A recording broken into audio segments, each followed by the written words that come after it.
Hello everybody, how's it going? Welcome back to the Kill Connor Club podcast, the first episode of 2019. I'm one of your hosts, James, and I'm joined, as always, by Tyler. As always, how's it going, my friend? Oh, it feels good. It feels good to say that again. Oh, God. It does feel good to do it that way again. Oh, yeah, definitely. Yeah, 2019, episode 91. What the fuck? This is crazy. In what universe? Do you know what? And this is random. We're literally just starting it. I just thought of this. I was thinking about this the other day. How weird would it be for Joe to come to just look on YouTube for the first time in 3 years and see the Kill Connor Club has got 91 episodes? He's like, what the actual fuck? Yeah, because it's weird, because when we first started things, and especially with Joe, it wasn't like what it is now. It was just like three people came together to... I mean, the only reason we did the first episode is because we wanted to come back together after Unity came out to talk about how we fucking hated it. So it's like, to see what it is now, Joe's probably like not looking at it at all. But, you know, if he did, then... that'd be crazy. To see 91 episodes and be like, what the fuck is this bullshit show? Why are you still doing this? Yeah, why are you still doing it? Why are you still talking about Assassin's Creed Unity?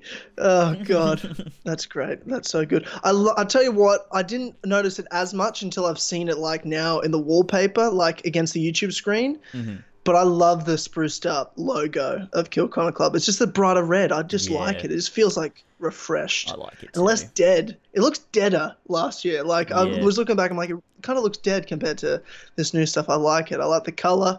I like the brightness. 2019 is a bright year. I'm excited. Happy New Year, my friend, and to all the gamers listening. Happy New Gaming Year. It's the new gamer year. So that's what it is. Like, you know how Chinese New Year is a separate day. It's not January 1st. Yeah. Gamer New Year is Kill Connor Club relaunch day. And which changes whenever we want. Like, it's just that's what it is. Yeah, for sure. Like, it's not always January 13th. We decide, when it's going to be. That's 100% true.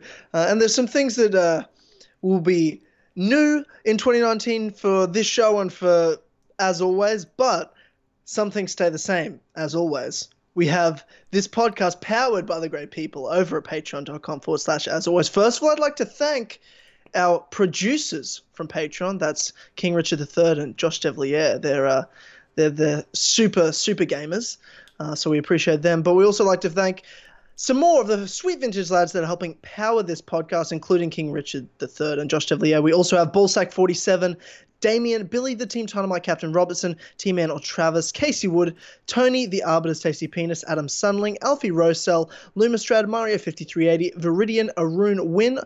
We have Brendan or BQ Overlord, Ravjai, Julie, Prudhvi Muvva, Oscar, Benedict Parker Returns, Connor DeRose, Bully in the Alley, Gene, Son of a Bitch, OG Doggo, God Dammit Glenn, Furious Coco, the ACMJS, Jace, The Last Medici, Delta R. Rodriguez, Kyle, Sjors, Kyle Marvell, Marcus Blackburn, Emil Katborg, Joshua Mora, David Bindis, Beau Daman, Lamp, Yazen, Joe the Sexy Boy Smith, H. Bart's 12, I Got Lumbago, Seth says lasers can suck my ass, The Real Jorrator, Brian Ford, Big Man, Assassin, Andreu Martinez, and Pink Flame 313. Thank you, Sweet Ventures Last for helping me out this podcast.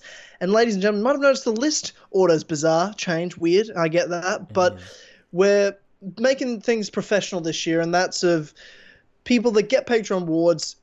It has to happen and be fair to everyone, because you could jump on the Patreon, pledge, get your name read out, and then unpledge, and you never even paid the money to get the rewards. So rewards happen other than access to all the content, obviously. As soon as you sign up, you get that. But things like the higher rewards, like your name on the list, being a producer, T-shirts, all that sort of stuff, it has to happen once you're paid, like everybody else. It's just got to be fair to everyone that's, supporting us. True.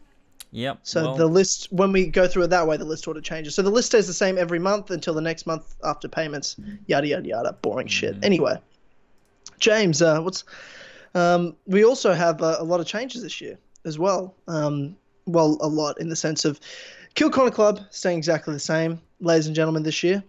Our bi-weekly podcast. It's free to all of you on YouTube here live, on iTunes, on SoundCloud, and on Spotify.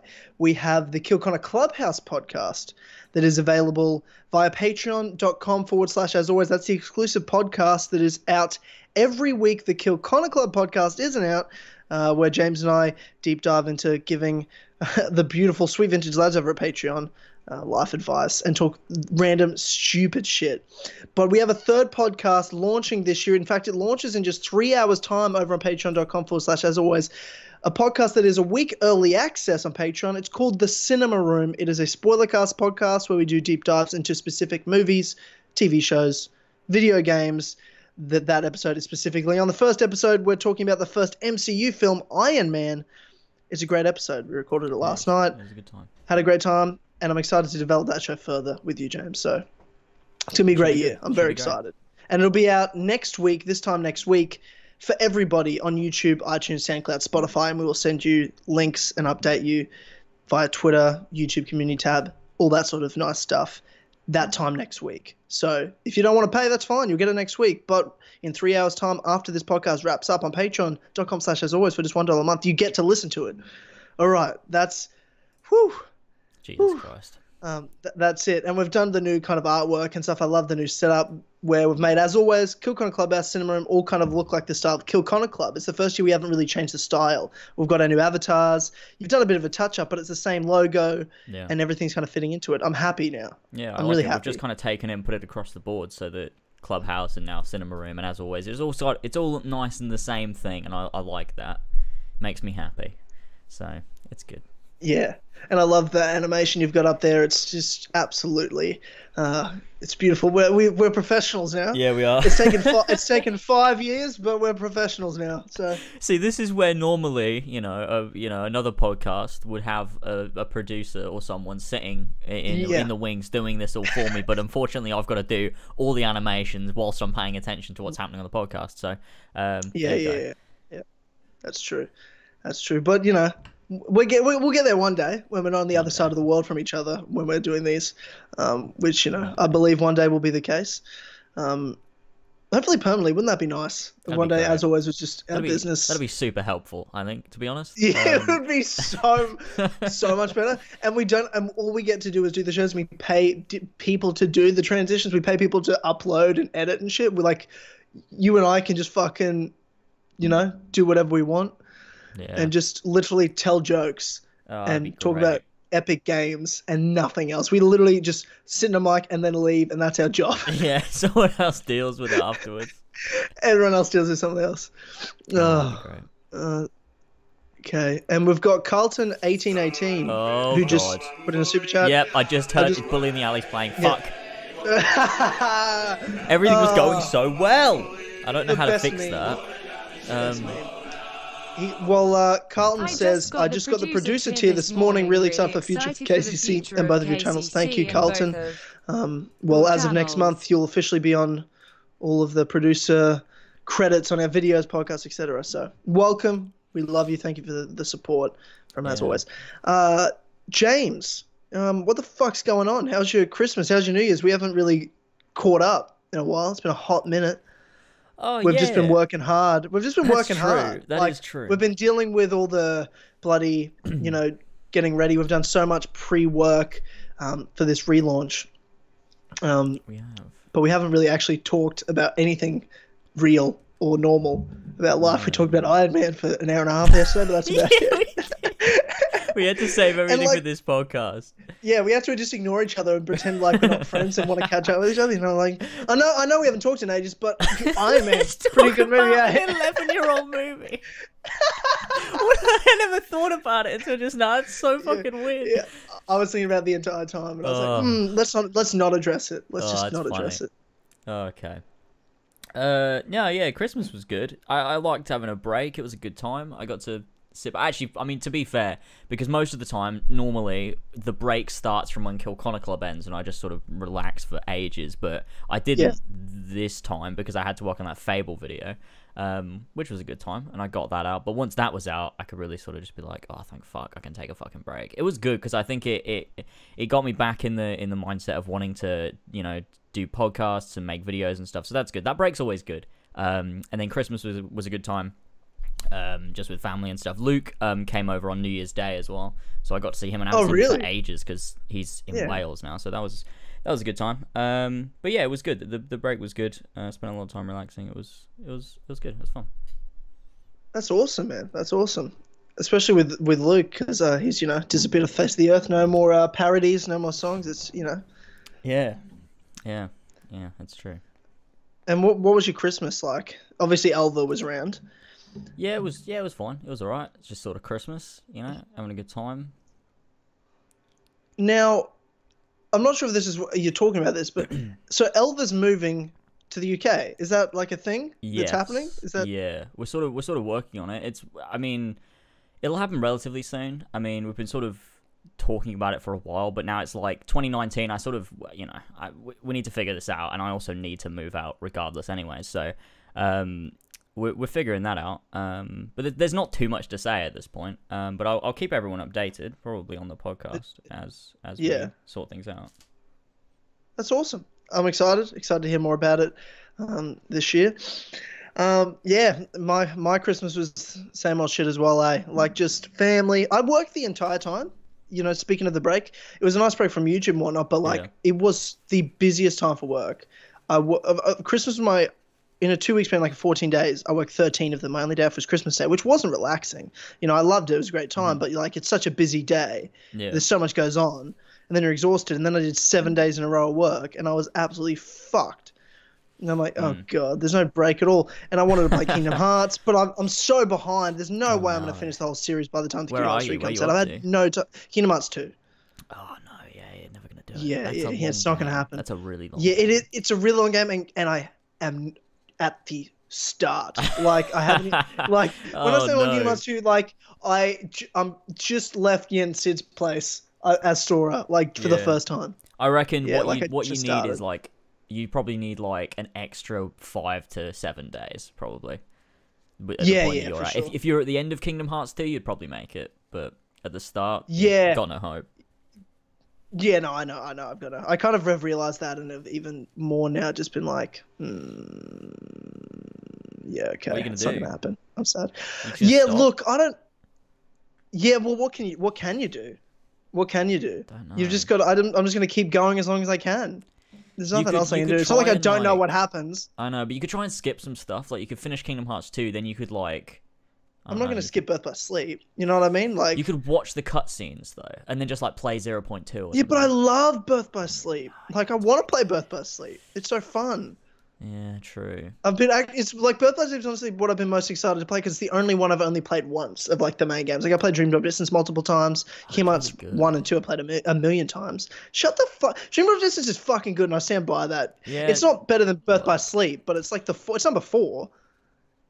Yeah. If we're not counting 0.2, because I'd probably put that at number 4.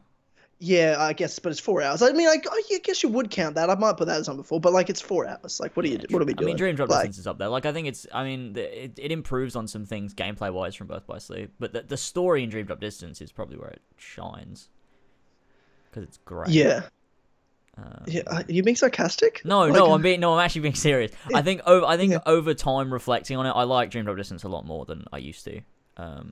Yeah, you didn't like it first. I'm like, fuck you, bro. I mean, I liked it at first, and then looking back on it, I was like, it wasn't really that good, was it? And now looking back on it, I'm like, nah, it was pretty good, actually. There's a lot of great setup moments for Sora and Riku, as characters, for what they're gonna deal with personally when it comes to Kingdom Hearts 3. So yeah, it also ties everything together as well. It takes because prior to Birth by Sleep, every story is very self-contained. There's little post-credit scenes and little Easter eggs and hints tying the games together, but after Birth by Sleep happens and it tells that story of Xehanort and everything and what happened with him and the Keyblade Masters, Dream Drop Distance ties everything together, and it's look, this is all now one story moving forward. It's not just little bits and pieces, and I like that.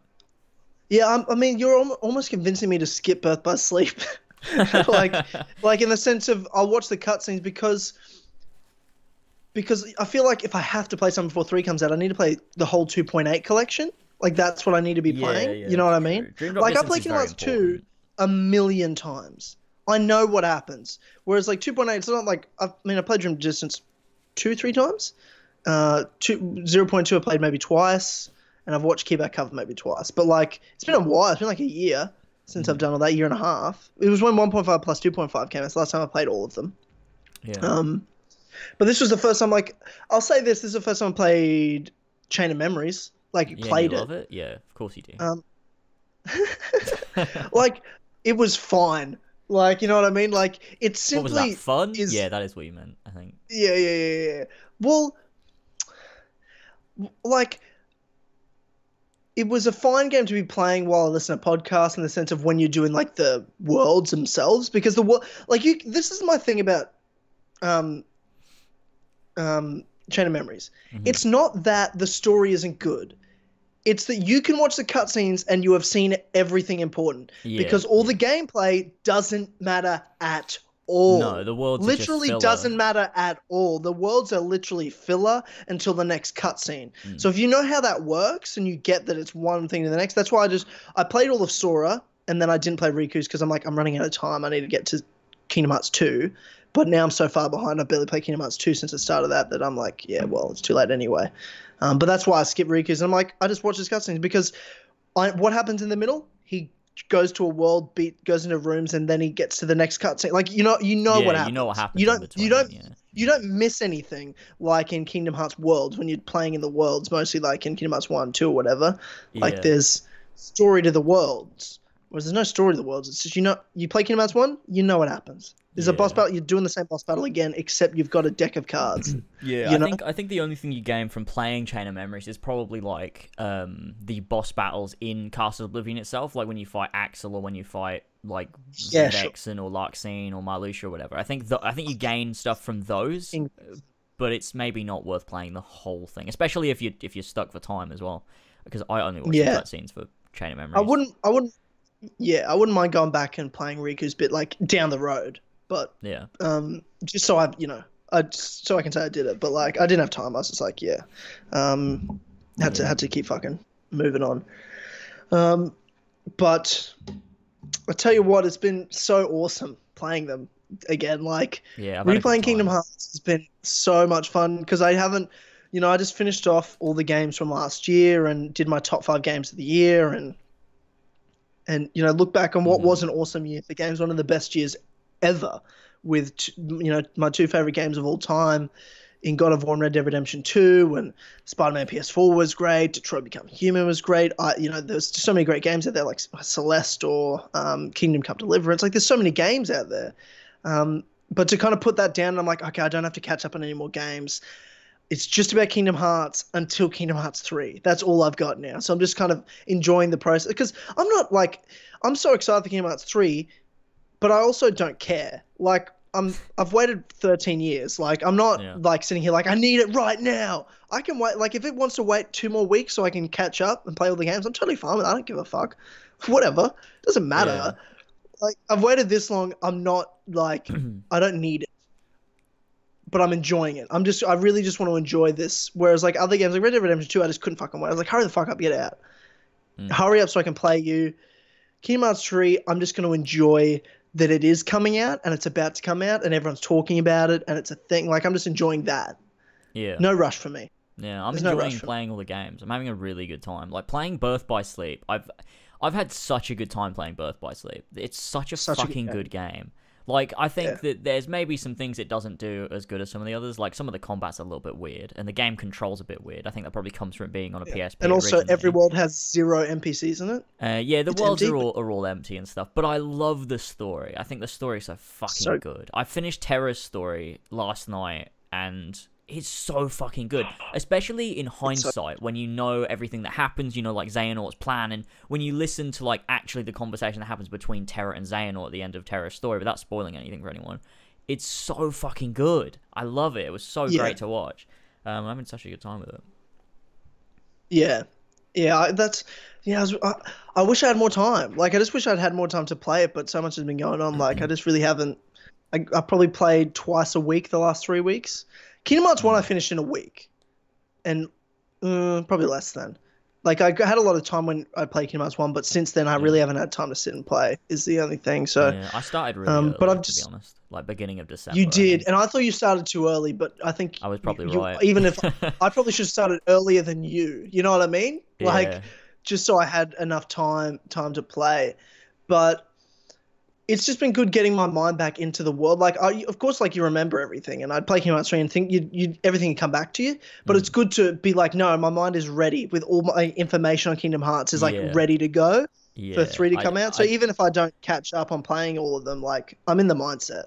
Yeah, I didn't realize how unready I was until I replayed Kingdom Hearts 2 and realized I'd forgotten all of it.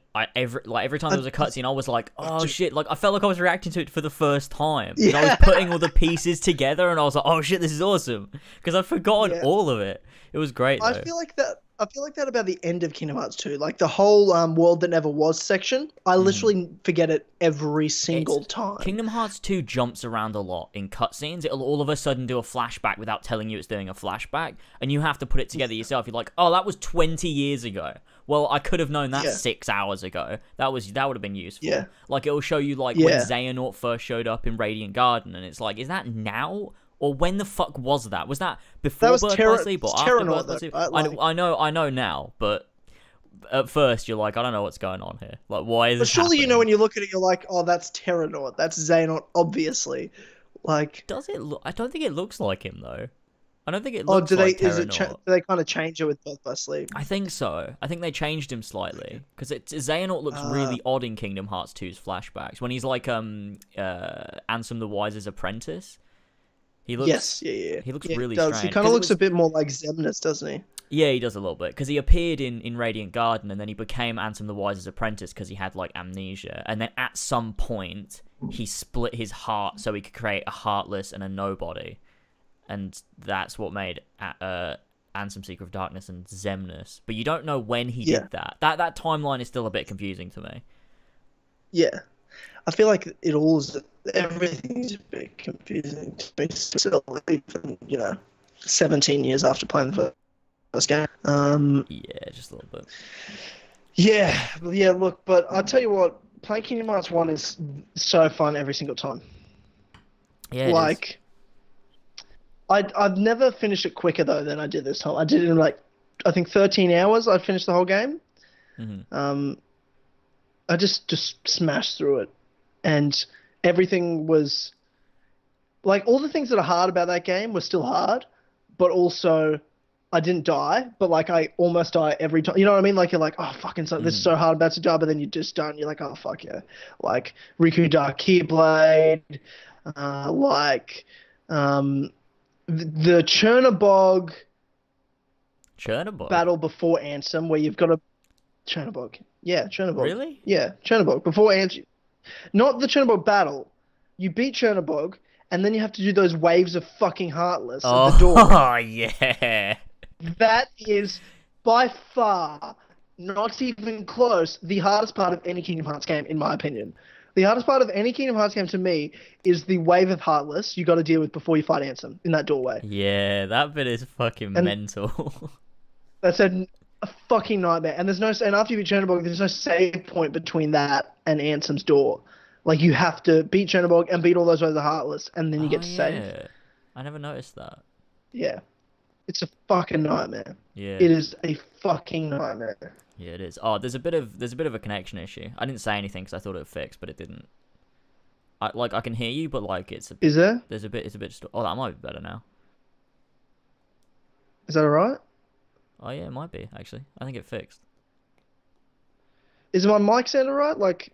Maybe not. Maybe there seems like there's a bit of a connection issue. Like. 1 second. Classic Kill Connor Club. It wouldn't be an episode of Kill Connor Club if this didn't happen.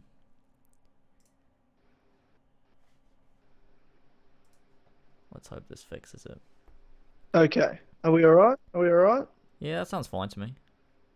Hello? Yeah, that sounds right. Yeah, okay. We're good. Sick and nice. Okay. Back to it. Kingdom Hearts. Yeah, I'll tell you what. Playing Chain of Memories and all of them in order, because I don't think I've ever played them all in order, like, before. Like, every game, all 10 of them, including Kingdom Hearts 3, obviously, is the one we're ending with in a couple of weeks. Jesus Christ, in a couple of weeks. What is it, crazy. 2 weeks from Tuesday? I know. Do you know what I've been thinking about? Because I realised yesterday, I was like, oh, it's weird enough that Kingdom Hearts is coming out. What's weirder is that we'll eventually be looking at the end credits and we'll have seen the ending of Kingdom Hearts 3. That's what I can't comprehend. Kingdom Hearts doesn't feel like there should ever be an ending to the current story that's happening. That's sort of a bit mental to me, that they're going to finish it. How do you think I feel, bro? How do you think? I don't even know like what a world will be like after Kingdom Hearts. Like that doesn't compute to me. My whole I was 6, I'm 23. This is in 17 years. 17 years of my life has been a world where Kingdom Hearts is still going. That's fucking crazy. That is absolutely crazy. And it's not like it's like it's still the same thing. Like you can play Kingdom Hearts 1 and then play Kingdom Hearts 3 and it's like you're playing the same thing. Like it's not like they've drastically changed it or they've like there's some inconsistencies. Like it's actually somehow after all that time it still feels like the same franchise and it's like it just keeps getting better. Like it's so I don't know how they're doing it, but it's crazy. Yeah. What's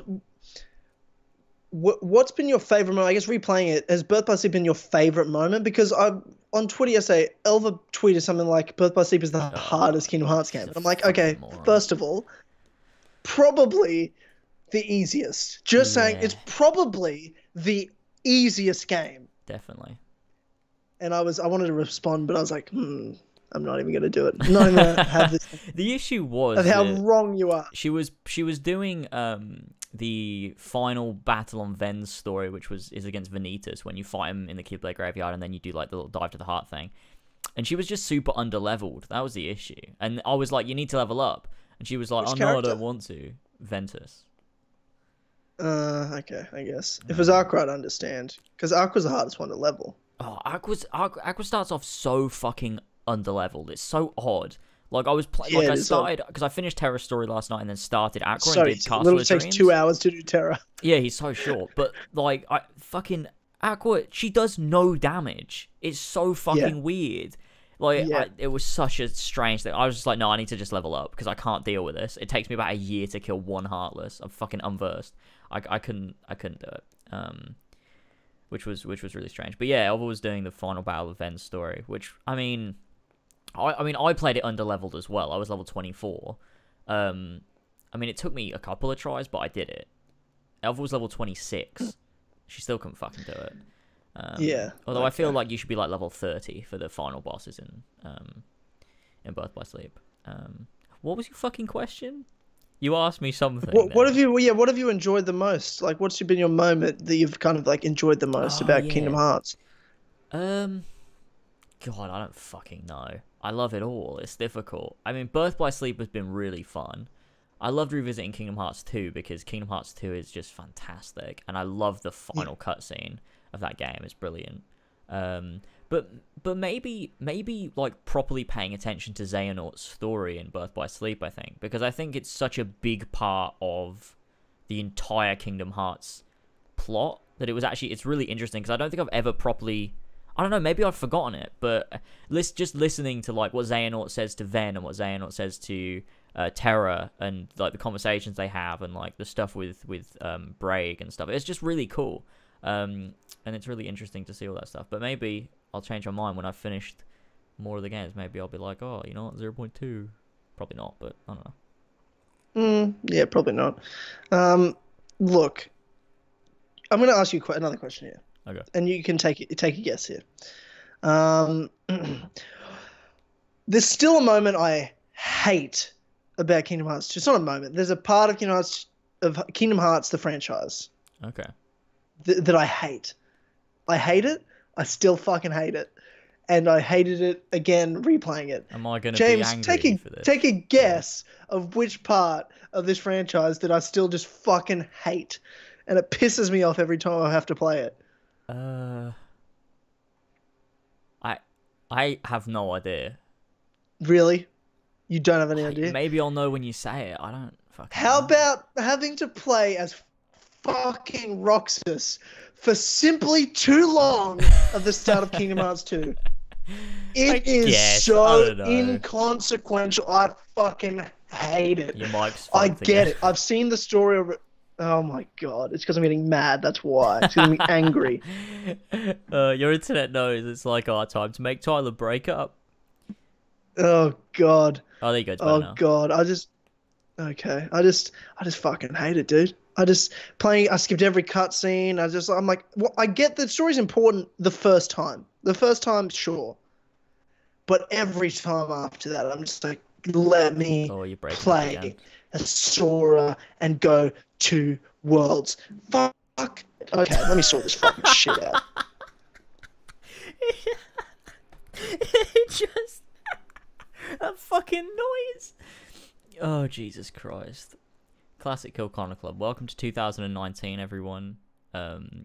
Chuck us $1 over as always. While we're here. Okay, what's just happened? Is he fully disconnected from the call? Oh. No, I'm here. I'm here. There he is. Hopefully this should be alright now. That sounds better. It sounds better? Yeah. Classic. Having a hotspot on my phone. Imagine living in a country where almost every African country has a better internet rating than your country, your Western civilized country. Fucking ridiculous. Oh, it's so funny. Stupid. Just stupid. Fucking hate Australian internet. It's the worst. Yeah, I'm not. It's the best country on earth except for its internet. So I guess something has to be wrong with this beautiful, great nation. Yeah. We're talking about Kingdom Hearts, and I wanted to talk a bit about Kingdom Hearts 3. Okay. Obviously, we've simply seen too much of the game, but of course we have. I've stopped watching trailers. There was a recent one that came out. The final battle trailer. Yeah, I haven't seen that. I don't want to see it. Yeah, I did watch it because whatever. like whatever. I've already seen the whole game. Like you've literally seen the whole game. Yeah, I've stopped though. I've just stopped. I'm like, no, I'm not doing it. And they even they don't even give you. Okay, let's talk about the Keyblades because Kingdom Hearts Twitter tweeted out the pictures of all the Keyblades or most of the Keyblades. Yeah, I saw that. Yeah, I'll send you the link to the tweet so you can put it up on the screen. Because I want to talk about the Keyblades here. I want to talk about the Keyblades for a bit. Again, they can't even give us the satisfaction of unlocking the Keyblades. Like, they have to show us all of the fucking Keyblades. And, like, here it is. I don't get what they're doing with this, actually. Like, I don't get why they're showing us everything. Yeah. Literally every part of the game they're showing us. Right, I've got them up. There we go. Now, do all the Keyblades look like pure shit? Or is it just me? What? Nah, they look fucking sick. No, they don't. They look just like the all other games. Look shit. No, they don't. That Frozen Keyblade usually has awesome. The best. No, the Frozen Keyblade looks shit, just like the stupid movie. And then you've got what? Hercules I will give you that Keyblade, one. Which is the Hercules. The Hercules has the best Keyblades, man. And then in this game, they're like, nah, let's fucking make it shit. I don't like that purple on the handle. I think if they'd have made the bits that are purple and blue down there yellow or orange, I'd be like, that's pretty good. Don't blame the purple for it. Blame the fact that the Keyblade itself is a fucking man. Why is it a man? Why is Zeus cool. the Keyblade? No, it's stupid. Stupid. What was the Kingdom Hearts 1 key? Let me go have a look. It was you got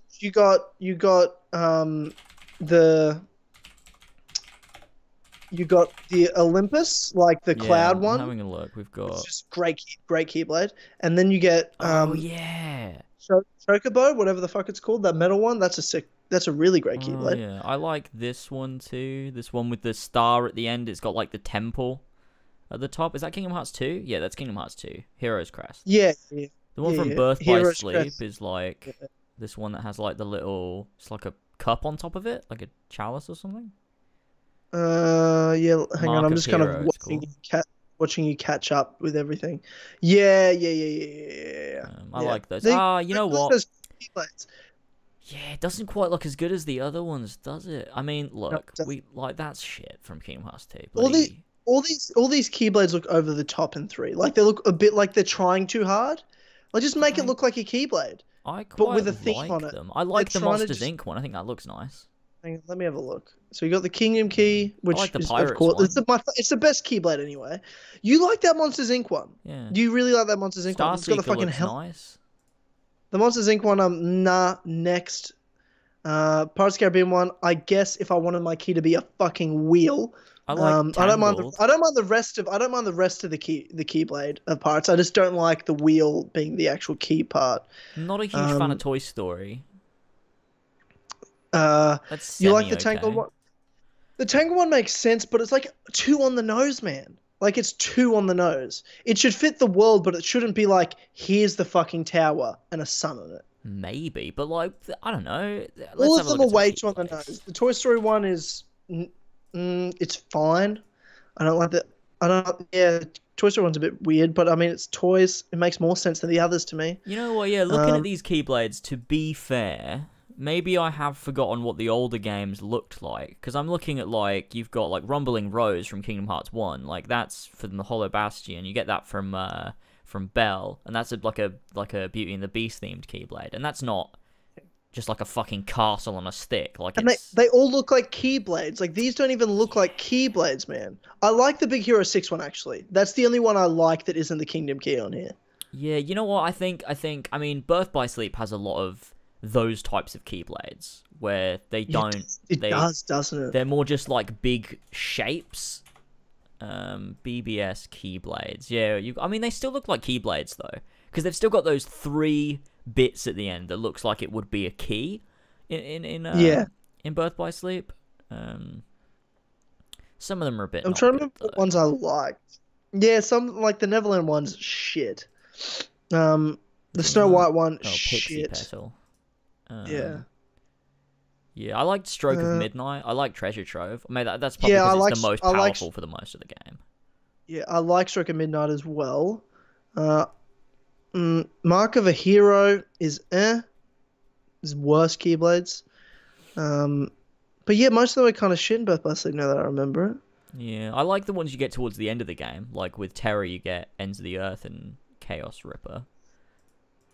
What's the Dream Drop Distance Keyblades like? I feel like they were alright. Oh yeah, I remember these now. I like that one. There's a couple of alright ones. That combined Keyblade thing. I can't. Which one? Find... You've got. Hey, bro, I can't see things in your time. You got to tell me. I know. I don't know what this is called. It's this one. It's the one when you do the. It's this one, bro. What did I just? Sorry, say? I've got it. Oh no! Wait till it loads. It's the one where it's got like the Palpu fruit as the keychain, and you do like a Sora Riku combo attack with it. It's like a limit or something. I don't fucking remember. Oh yeah. And it's like half it. Yeah. No, I know exactly. That's a cool one. That's cool. I'll tell you what, I'd always liked the Three Musketeers Keyblade I liked in Dream Drop Distance. Yeah, I don't know what that looks like, but you'll know it when you see it. Find it. I can't find like just a list of the Dream Drop Distance Keyblades.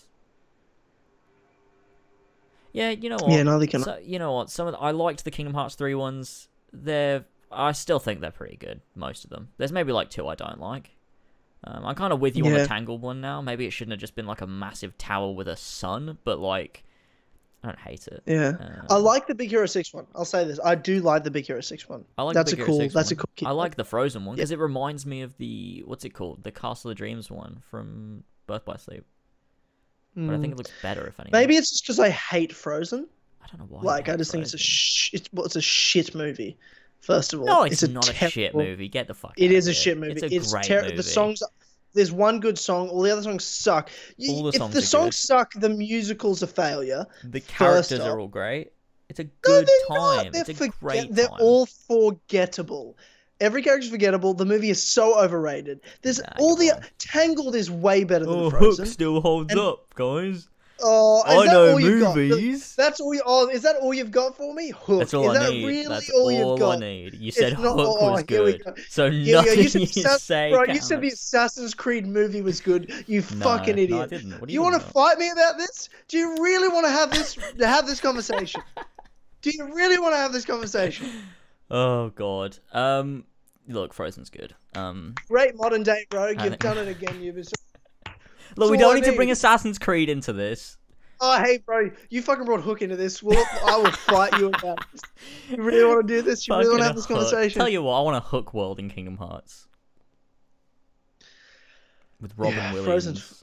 Frozen fucking sucks. Well, look, Tangled's better than Frozen, but I still think Frozen's good. Yes, it is. Tangled's average, but it's better than Frozen. Tangled's great. You're unkind. Fine. I don't not like Tangled. I liked it. It was fine. It's a fine movie. But it's not. It's average. Like, dude, Disney used to make the best animated movies, and like Big Hero 6 was really good. I like that. That was a good movie. and I don't usually like watching animations, but I watched that because I knew it was going to be Kingdom Hearts 3, and I thoroughly enjoyed Big Hero 6. Monsters Inc. That's a great movie. Toy Story shits all over Frozen. Is a million times better than Frozen. Well, yeah, of course it is, but that's because it's Toy Story. That's not really fair. What do you mean it's not really fair? People are telling me to go see Frozen. No, it's this generation's Lion King. Fuck you. I watch Frozen. Fuck you. Frozen's this good. Generation's Lion. I like Frozen. Fuck out of here. Fuck out of here with that I like bullshit. this honey pot Keyblade. I don't know what it's called, but like the one that looks like the Sweet Dreams from Kingdom Hearts 2. You mean the 100 Acre Wood Keyblade? Yeah. I mean, yeah, I guess I never use a Keyblade where it's jars of honey, though. You know what I mean? No, like, I never used the 100 Acre Wood Keyblade. Yeah, I want Keyblades to look powerful. Do we know if 100 Acre Wood's just a book again, or is it an actual world? I think it'll be a book. It doesn't make sense for it to be a world. Okay. I mean, it is a world, but it's a the book. It wouldn't make sense for it to suddenly become its own world because it's always been a book. I'd like to know where the book came from, because in Birth by Sleep, Merlin says it's not his. It's just sort of like there, and he's like, "Oh, yeah, I'll keep it," but it's not his book. That'd be interesting to know. I don't need to know, but if you're gonna tell me, I'd be interested. Yeah, here's a topic for you. Okay. This is what I want to do today in talking about Kingdom Hearts 3, is what order will the Kingdom Hearts 3 worlds be? Okay, you know what? I know. We kind of have a good idea of the start. I could probably have a good idea of the end, but where are we in the middle? Like, what order are we going to be unlocking and playing through these Kingdom Hearts 3 worlds? And are we certain that there are no more Kingdom Hearts worlds that are yet to be announced, or if they announce everything? Look, in terms of Disney worlds, I feel like they've announced them all. I feel like they have. I couldn't imagine them because of how they've done it. I can't imagine there being just like a random one left over. I would have loved to have had like, I don't know, like the Pride Lands or like Agrabah. Yeah. But I think they've got a good selection. Like they don't need too many returning worlds, and they've you've only got Hercules, which is, if you're gonna have a return one, that's probably top of the list for return ones. And then you got Pirates, which Pirates is not, when it comes to, if you were to ask me, hey, what worlds do you want to return? Hercules for sure will be up there. I'm like, I feel like you need to have it in there, but Pirates of the Caribbean would be literally last. Yeah, I would never have said that. Yeah, but it's also maybe why we should have it in this. It's like it'll redeem Kingdom Hearts 2 in the sense of they can actually do it properly with the technology of today, whereas in Kingdom Hearts 2 it just was the shittest world. Yeah, it also was super uninteresting as well. Like the writing, it was just boring. It was a really boring world. Yeah. I hate those fucking undead zombie things that you couldn't kill unless they were in the fucking like moonlight. So like you'd hit them, and you when you hit them they like bounced back into the shade, and then you couldn't do fucking damage, and you had to lure them out. It's fucking annoying. But yeah, I mean, I think there's no more Disney worlds to come. Although I would have loved Agrabah, because that's the only other world that's been in both Kingdom Hearts 1 and Kingdom Hearts 2, right? Yeah, that's true. Other than Olympus. Do you think Tron will make an appearance since Radiant Garden's in there? And that's 2 games if we had Tron. I would love him to, just because I like Saurodon and Goofy's like connection with Tron. I think it's cool. Yeah, but especially the way it ended with Dream of Distance. Then again, it's a sleeping world; doesn't even count anyway. Yeah, none of that actually happened. Yeah. But yeah, I don't know. It's like I think because it's a Disney world, I think they would have announced it. I don't think they'd leave it. Maybe Tron will appear, but maybe not the world. Maybe like him as a character. Like if you go and talk to the mainframe thing in Radiant Garden, maybe Tron will appear and talk to Sora. But no Nightmare Before Christmas or... Oh, yeah, that's the other one. That was in Kingdom Hearts 1 and Kingdom Hearts 2. Why have they not done that world? That would have been good. Fuck. Yeah. They're one of the best worlds. Oh, yeah, that is a shame, actually. Yeah. And even, we didn't need Neverland, but that was always a good world. Like, there are other return worlds I would have loved to see, but they kind of have this technology, like, now we've got to make these Pixar worlds, which is great and all. I like they've done that, but... You know, it would have been nice to see some of the old real to me, like the original Disney worlds. Yeah. But hopefully there's a few more summons because Ariel's there as a summon. That's Lightning nice. McQueen as a summon. Oh, so fuck Sora turns his Keyblade and he's like, "Ka-chow!" Stop it. And then Lightning McQueen comes racing by and kills all the Heartless. That'd be the shit. Amazing. Oh my god. Oh my god. Okay, so what order are we doing the worlds? Like, let's break this down. Okay. Well, we know Olympus is first. So yeah, we know that. We know Olympus is first. Monsters Inc. second, I reckon. Do you think Monsters Inc. second? Yeah, I think so. I'm trying to have a think of all the worlds we've got. Then I think maybe then like I think Pirates is an end game world, to be honest. I think that'll be like the one before the final one. And I feel like I think Big Hero 6 is the one before the final one. What do you think is the final world? Like final Disney World? Big Hero 6. Oh, okay. That's what that's what I meant. That's what I meant. So before Big Hero 6, I reckon it's Pirates. Yeah, that makes sense. Yeah. I feel Olympus, Monsters Inc., then Frozen. Or maybe Olympus, Frozen, then Monsters Inc. I think Frozen second. Oh, no, I think Tangled second. Oh, it'll maybe, Tangled. Yeah, I think Tangled's like the first Disney world that's new. Like, you go to Olympus, you get your new outfit, and then you go to Tangled. I think Tangled is Olympus, Tangled, like the first two. And then I feel like the middle worlds, and I don't really know the order yet, but the middle worlds are Frozen, Toy Story, Monsters Inc., and then the end it'll be Pirates, and then Big Hero 6 is the last one for sure. Yeah, I think. Yeah, you know what? I agree with that. That sounds about right. And I think that the thing they'll do with probably like Toy Story Monsters, I think Toy Story is like the last of the middle. I think it'll be like Frozen, Monsters Inc., Toy Story. Yeah. So I think Olympus, Tangled, Frozen, Monsters Inc., Toy Story, Pirates, Big Hero 6. That sounds That's about what right. I think. And then I'm sure there'll be original Kingdom Hearts worlds put. Yeah, Twilight Town, Radiant Garden will be throughout it. These other worlds. What do you think? How many original Kingdom Hearts worlds do you think they'll have in Kingdom Hearts 3? I think they'll have a lot more than we've seen. We know Twilight Town. We know Radiant Garden. We know there's I guess the Keyblade Graveyard, and then that like white world city. Yeah, the city from Keyback cover. Is that what it is? I thought so. That's what I thought it was. I don't know. But there's also this city on the cover as well. Oh yeah, true. With the big tower and shit. What is that? Yeah. Yeah, I don't know, man. I think it's the last world or whatever it is. It's hey bro, it's Kingdom Hearts, bro. Yeah. Kingdom Hearts has surely got to be a world in this game. Yeah, you think so. The last world would be the last world is King. But isn't Kingdom Hearts isn't a world? It's the thing that binds all the worlds together. Because like at the end, every world will be one world again. If maybe, well, that's a potential story ender. I don't know. Unless it ends in tragedy, which there's potential. Okay, do you really think? Okay. In regards to the other worlds, do you think it'll be like Kingdom Hearts 2, where you have to go back to all the worlds again, or do you think it'll be one long stint in each world? Like, I'm pretty sure Nomura said you don't revisit worlds. Actually, that's good. I like that. I feel like I've heard that. I didn't like that in Kingdom Hearts 2. I really didn't like that. Because it feels like you're like repeating yourself. It's like, no, just if you want me to battle an organization member in a fucking world, have it be the first time I'm there. Yeah, that was annoying.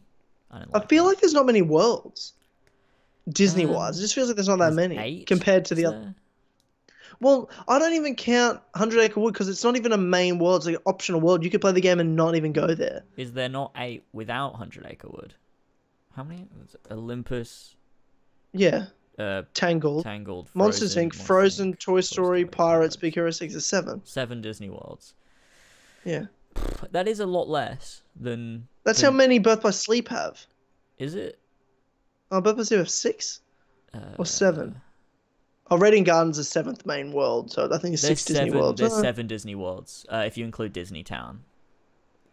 Yeah, I do. I would include Disney Town. There's 7 then. What's the 7th? Neverland. Neverland, Deep Space, Olympus, Disney Town, Castle of Dreams, Enchanted Dominion. Oh, Olympus! I forgot about Olympus. I forgot about Olympus. I forgot Olympus in Birth by Sleep. 7 in Birth by Sleep. So there's the same amount as Birth by Sleep as Kingdom Hearts 3, but I feel like that's a good amount of worlds in Birth by Sleep. The only thing with Birth by Sleep is they're really, really short. Yeah, whereas Kingdom Hearts 3, they're going to be like hours long. You'd expect. Like, well, they said at least 2 hours. You'd think. I thought that would be 3 hours because Nomura said that 0.2, the length of 0.2 is the length of a world. Yeah. Yeah, but see, what I thought was he said that early on, and then they ended up developing it more, and the game ended up being a lot longer because 0.2 is like, it's almost like 4 hours long. Yeah, I mean, if you play on critical, it's 4 hours. If you play on standard, it's like 3. Maybe like 5 hours because of that fucking the fucking just the end ramps right up at the end. It's ridiculous. Yeah, I mean, 2 hours is the end. Yeah, like the last 1% of it is 2 hours, and then the 99% of the game is 3 hours. Yeah. But and then original world, you've got Kingdom Hearts, Keyblade Graveyard, Radiant Garden, the islands, Destiny Islands have to be in there. Yeah, surely. So. Traverse Town. Do you think that's just a no-go? I'd love to see Traverse Town, but I don't think it makes sense.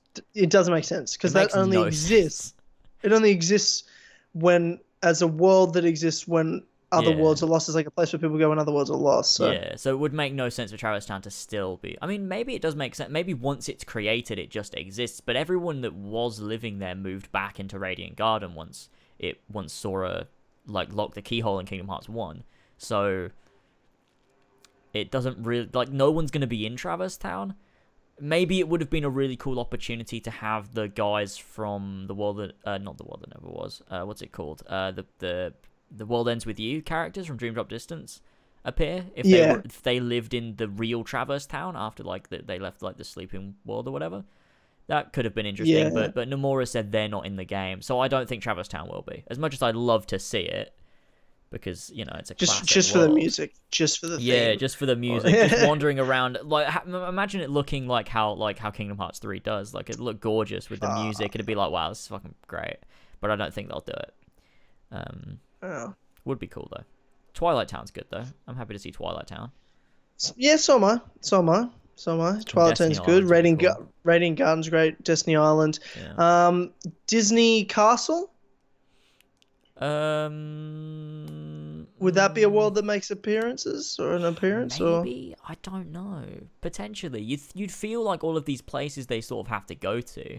I'm not saying it's a world I'm not saying exactly. We've Mysterious seen Tower. Like a world, like that's not necessarily like it's a big long world, but it makes an appearance. You go to, you'd think so, because it's maybe would they go to the castle? I don't know.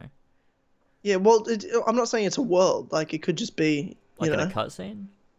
Yeah, I just mean make an appearance. I think so. I think it should. Like, I think it's... Yeah, I'd be interested to see what other endgame worlds are out. So, like, Keyblade Graveyard, we know's there. Do you think there'd be returning... World, we know that. So. What's that? They've said, well, Nomura said Keyblade Graveyard's not the final world, so there's got to be ones after the Keyblade Graveyard. No, I know there's ones afterwards. I'm just saying, what else could there be before and after? In terms of, would we see returning end game worlds, like the end of the world, or your world that never was? Yeah, that sort of shit. Because the last world to me is just going to be the keyback cover world. That's what I think. I think that city is the end game world. That's all it is. Isn't that the Keyblade Graveyard though? Because that's where the Keyblade will happen. happen. But I think okay. Like Daybreak Town. Yeah, but I feel like okay. Maybe I don't know. Yeah, maybe. I don't know. I feel like there'll be some surprises though with the original Kingdom Hearts worlds in there, because clearly there's got to be more worlds, like a lot more worlds than what we've seen. You'd think, or at least a lot more locations than what we've seen. Because you can't reveal every place we go and just show us like a snippet of it, because then there's no surprises at all. And Nomura said there's way more surprises, so there's got to be plenty of things. Like whether it be like Disney Castle, like going there for a story reason, for a cutscene, or like a little area, not necessarily a whole world or whatever. I don't know. I hope there's a lot of interesting places. Yeah, there's so much to this, right? There's so much to what's happened. So we know that. Oh, do you know? I'm not sure what trailer you saw. I don't know. If you don't know, don't say it. I'm scared. Yeah, I don't know. Yeah, no, no. There's like there was just something confirmed. We talked about like we're all pretty sure it was in the game. Like we're like 99% sure, but then like it just got confirmed. Don't say it. I don't want to know. So yeah, okay. Just in case. Just in case, yeah. Yeah. What else? Kingdom Hearts 3, man. We've only got one more podcast between now and its release. That's crazy. When we do the next episode, it'll be out in Japan, right? Yeah. Yes, it will. And ladies and gentlemen, one of the 4 pillars, Fizhy, just hit 100,000 subscribers. Did he just really? at this moment, by the way. Yeah, he just hit it. Yeah, let's go and have a look at this. Yeah. Okay. Holy fucking shit. Live subscriber counts. I'll whack it up on stream here. Hang on, here we go. It's on his main channel. It's on his main channel too, like the channel page. There it is, right on 100,000. I'm gonna screenshot this. Look at that! I've got it up on stream now. That's mental. That looks so strange to look at that. Oh, it's gone back down to 100,000, but it's fluctuating. Everyone, if you haven't already gone subscribed to Fizhy, go and hit the subscribe button. Go and get him securely over 100k. Because obviously that'd be a big help. That'd be great. But yeah, holy shit, that's fucking mad. I'm gonna take it off stream so people stop playing with the subscriber count. But yeah, Jesus Christ, that's amazing. That's so amazing. The first pillar to hit 100,000 subscribers. He's done the world, it, boys. I can't believe it. I can't believe fucking Ethan was the first one of the 4 pillars to hit 100,000 subscribers. You never would have thought that years ago when we were all talking about swag and like that is crazy. Oh my god, that is. I was talking to him on the Sticker Tynamite podcast. Yeah. Oh man. And he was just had like 2 subscribers and he was commenting 7 times on our videos, and now look at him. He's the goddamn king. I love it. I love it. So happy for you, man. That's amazing. That's so amazing. Yeah. Wow. Fuck. What a world we live in. What a world we live in. This man. What were we talking about again? Kingdom Hearts. Oh yeah. You said that it comes out in Japan. When does it come out in Japan? 25th, is it? Yeah. Okay. Let me check. Kingdom Hearts 3. Have you read the patch updates and the way they're doing it? They haven't when you get the game, the ending and epilogue isn't in the game, and they won't release it till the day after the game comes out. Oh, really? Yeah. So the day after the game comes out, there's an update that'll have the epilogue and ending on it. That's really cool. That way people can't spoil it before the game comes out. You know what I mean? Like if people leak it, like they can't because it's not even in the game until the day afterwards. That's pretty cool. That's good.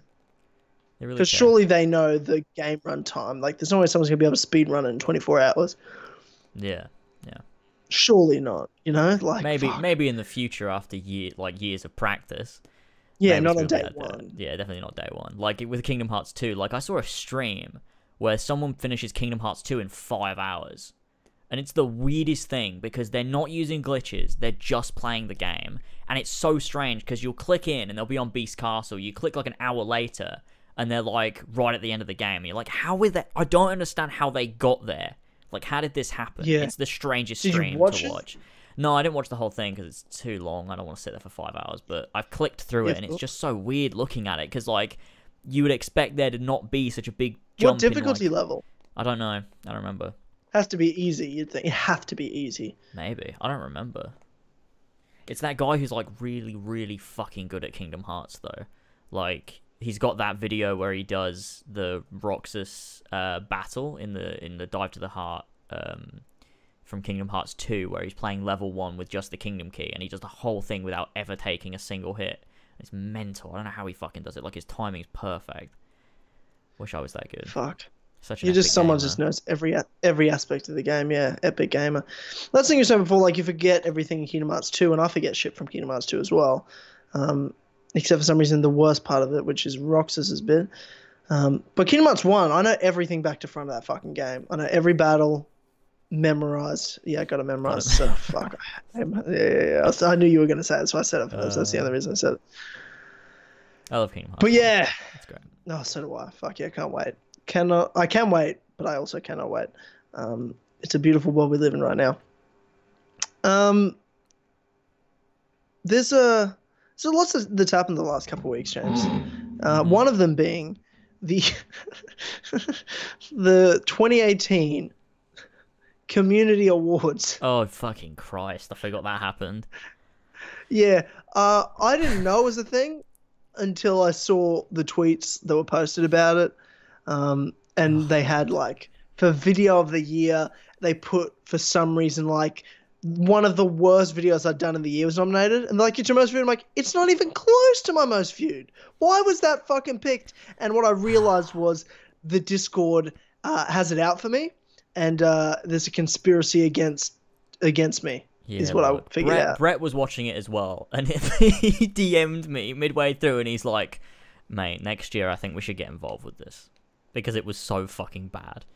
And look, guys, the idea of it was really good, and everything, but it was really, really bad. And I think that it's a great idea, and I think we should do it again. But I think that no one that was involved should be involved, and you should leave it to us, maybe. Because somehow I didn't win Video of the Year. My Fable retrospective. Okay, I'm sorry. No. Didn't win. Hey, bro, your favorite retrospective, great video. Hey, bro, amazing video, I would say. Amazing. My Assassin's Creed The Truth, Empirical Truth video explained. Think about the knowledge. Think about the dedication. Think about the intelligence to analyze that, break it down the way I broke it down. To just create, with all that information, I built that. What you showed was amazing editing skills, no doubt about it. Amazing editing skills. But mine wasn't just great editing. Mine was knowledge, bro. Mine was knowledge and dedication. Yours was just like, I'm skillful, and that's great. You're skillful, very skillful, very impressive. Very impressive. It doesn't matter anyway. It doesn't matter anyway because why wasn't by a remembered one, so it doesn't matter. Yeah. Yeah, it's a conspiracy against... Ethan hit 100k. He's not allowed to win any awards now. They all go to me. Well, you won Favorite Pillar, which I think is the funniest, like... Favorite Pillar. It's the funniest thing. So silly. I'm like, yeah, well, I mean, everyone's terrified of me, so I certainly wasn't going to win that. Can we do least Favorite Pillar next year? Yeah. Well, I feel like I could beat it. I feel like George would get that, because he doesn't really do anything, does he? Yeah, that's just true. For that, just for me being here, and if I just intimidate some people by being around, people will vote for me. Yeah, but also I feel like the Discord is out to get me, and if they want a war, I'm just saying, all they have to do is say something about it, and the Tynamite will come out. That's what I'm saying. It's not a threat. I'm just saying might have to happen. Yeah, look. I've been trying to be more a part of the Discord, but I'm just saying if they don't fucking sort their shit out. All they had to do was ask us what do you want to nominate for your best video this year? That would have been really useful. Would that not be what you'd ask us? Because my video originally was like Assassin's Creed Odyssey fundamentally breaks law. I'm like, no, don't fucking nominate that. And that got a bunch of votes before they changed it. Yeah, it's a shit video as well. That is a fucking shit video. Fuck it. It's not a shit video. But it's not your best video. No, you know what every I mean? video I've ever made is shit, except for the Fable retrospective. That's the only video I've ever made. And it didn't win! It's the only video I'm proud of. Yeah. That and Aveline playable in Unity. Yeah. That was a good one as well. But that was up there, but yeah. But that didn't come out this year, so you know. Yeah. But they just were like, well, it got the most views, so that's your best video. I'm like, well, it didn't, did it? Like, you know what I mean? Like, even for you, that Fable retrospective had more views. Maybe it didn't. Maybe it didn't. My video they picked wasn't even close to my most... Like, it didn't even make sense. I'm like, how in the world... What was... Hang on. I know exactly what video it was. It was Assassin's Creed The Truth, episode 21. AC game is set in Greece next? Question mark? Oh, that's not even like, that's just... like, that's not like the Empirical Truth one, though. That's not even the same thing. Who picked that? Who picked that one? I want to know, because what they did was sabotage my victory. They purposefully sabotaged... Because either they're stupid or they purposefully sabotage me. It's one of those two things. It's one of those two things, and I want to know the fucking truth. Oh, man. Yeah, definitely let's all get involved next year and figure this out. By all of us, I mean me and Brett and Ethan.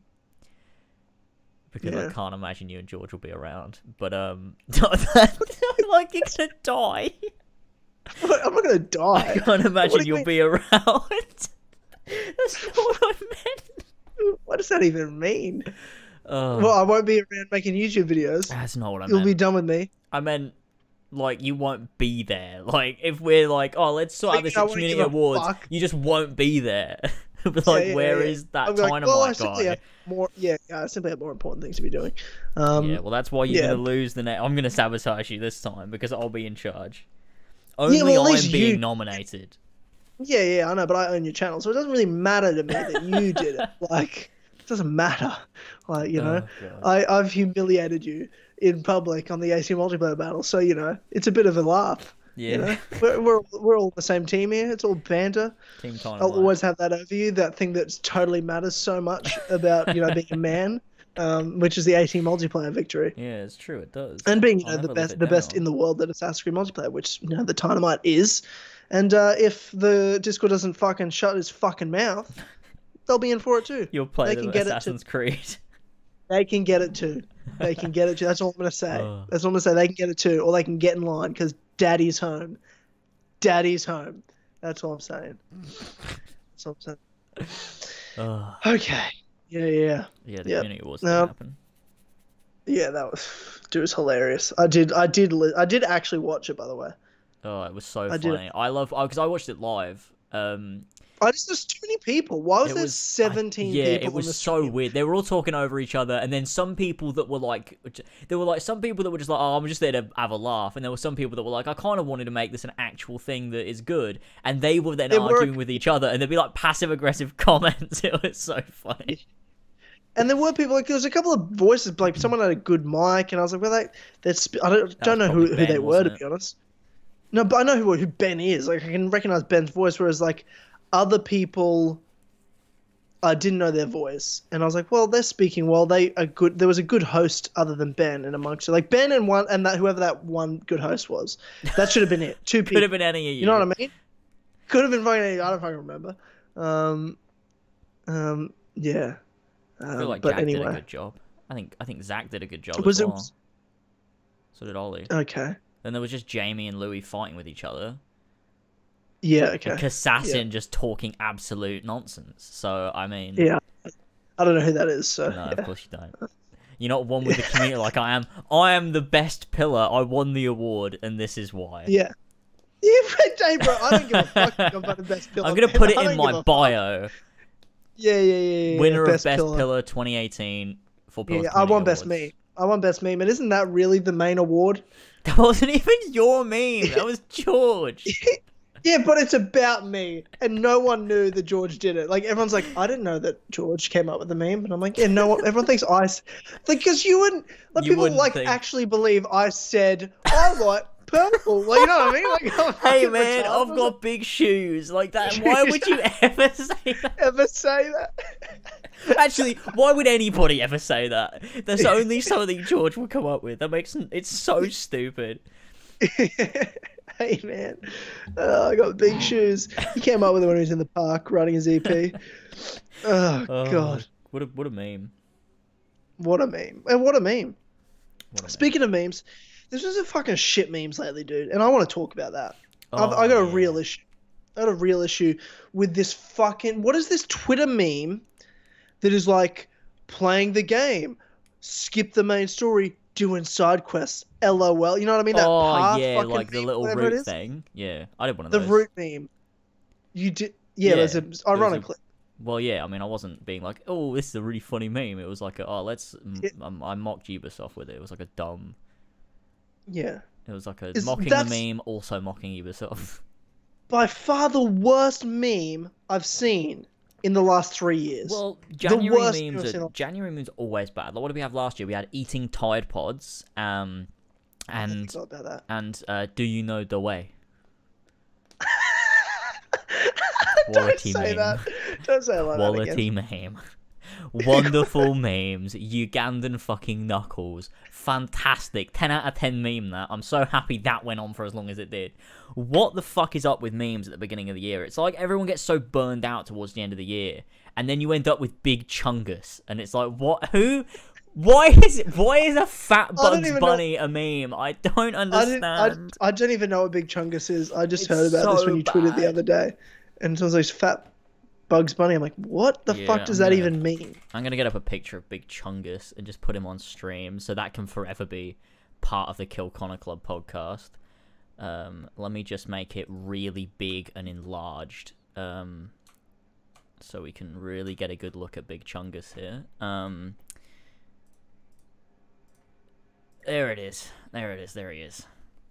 This is January on the Kill Connor Club, everybody. We'll look back at this at the end of the year and hate it. So, I hate it now, to be honest. I don't know why that's become a meme. Why has that become a meme? It's so lazy. It's just a fat Bugs Bunny. Yeah, I don't. But what's even the meme to it? People are like, Nothing. That's Big Chungus. That's it. People just like saying Big Chungus. Yeah. And putting the picture of big fat Bugs Bunny in places. Dude, that's way better than belong. this fucking gay ass like root meme. There's also that mafia meme that's like the level 1 crook, level 100 mafia boss or whatever. Yeah. I really don't like it. Dude, there's some shit memes out there at the moment, isn't These memes they don't even come close to the lamp meme, the moth meme. They don't even come close. Yeah. I'm trying to remember. I remember telling you I didn't get it. I didn't find that moth meme funny. But then I told you, I was like, there's going to be one meme and I'll laugh at it. Like, there'll be one moth meme that'll finally make me laugh, and then I'll think it's a great meme. And I think you quoted it and tweeted it or something? Yeah, I did. I feel like it was a Star Wars meme. One. Yeah, I don't remember. When was moth meme a thing? It's like, fucking August, was it? September, Dude, maybe? I feel like it was October. Maybe. Let's go lamp meme. If I can find, like, I don't know your meme. Let's see. When did this first come out? 3 months ago. So 2018. It doesn't say. It's October. So the picture was posted in July, but it didn't become a meme until later. So I guess if they posted this 3 months ago, then yeah, I guess it was October. Early October? End of September? Yeah, I think it was probably around then. Now I'm trying to find the first lamp moth meme. I still think it's pretty funny. People were like, "Oh, you give it a month, you'll think it's." I mean, I do think it's a dead meme. I would never do a moth meme, but I still appreciate the meme. Like, it's not like Harambe where I'm like, "That is fucking dumb," but like the moth meme, I'm like, "Yeah, no, I still appreciate the moth meme. Good meme." Yeah, well, I mean, it was good, and that's all you need to know. It was genuinely a funny meme. Here, I found it. Oh, thank God! Hang on. I'll send it to you on Facebook. Okay. And it was like right on the podcast, and I said, "Yep, this is the one I laughed at," and I quoted you in it. Hang on, I'll retweet it. Okay. I just retweeted it. Okay, I'm gonna go to Twitter. So it was a Star Wars. It's a prequel meme, so that's how you know it's good. Oh yeah. So fucking stupid. I still laugh at that. That's a good one. That's a great meme. Moth, this is a bug zapper, Obi-Wan. From my point of view, it's a light bulb. Well, then you are lost. It's funny because it doesn't really make any fucking sense. Like, but also it does. It's not either of those things. And why is Obi-Wan talking to a moth? It's the most random. I love it. That's great. Oh, that's fucking funny. Hold on, I gotta put my phone on charge because I'm hotspot. That's how I've got good connection. I've hotspotted my fucking phone, and it's just chewing the fucking battery. Give me 2 seconds. Okay. Harambe was the greatest meme ever. It was not though, was it? It was funny for a week, and then it wasn't. It was literally a gorilla. It was nothing but a gorilla. There was nothing more to it, was there? I don't. Fucking hell. What was that? 2016? Was it? I don't remember. Are you talking to me? What the fuck are you talking about? I'm just talking in general. Harambe, when was that meme? Was that 2016? Yeah, it's like 2016, bro. Yeah, it was. Pokemon Go. Oh, 2016. 2016 elections. as well. Oh yeah. Man, what a year for memes. What a 2016 year. was. Yeah, good meme year. Bloody hell. Harambe was a good meme. Yeah, it was for about a day or two, and then it wasn't anymore. Hey guys, and then it wasn't. Harambe. What was the? It was just saying the word. Like there was not. It was literally Big Chungus, but Big Chungus is fictional and Harambe was real. Yeah. That's the only difference. Except Harambe was a gorilla who died though. You know what I mean? Yeah, that was the only difference though. It was that the meme was the same. Like just putting Harambe in places like in images where he didn't belong, and then saying Harambe all the time. Yeah. What else is any meme? Yeah, that's true. What else is any meme? What's the? I'm trying to think to myself now. Oh man, I've totally lost it. I had something, but it was it was to do with Harambe, and I've lost it. Yeah, look, I'm just saying that the worst memes of the last few years are happening at the moment, and I don't like it. That PlayStation fucking put one up, fucking Ubisoft put one up. Fucking embarrassing. So fucking shit. Like. What's the one Ubisoft posted this week about Assassin's Creed? And it's like, what the fuck is wrong with you? Oh, yeah, it was like doing side content. Yeah, bloody. Oh, me. Oh, no, here we go. PlayStation UK goes, me.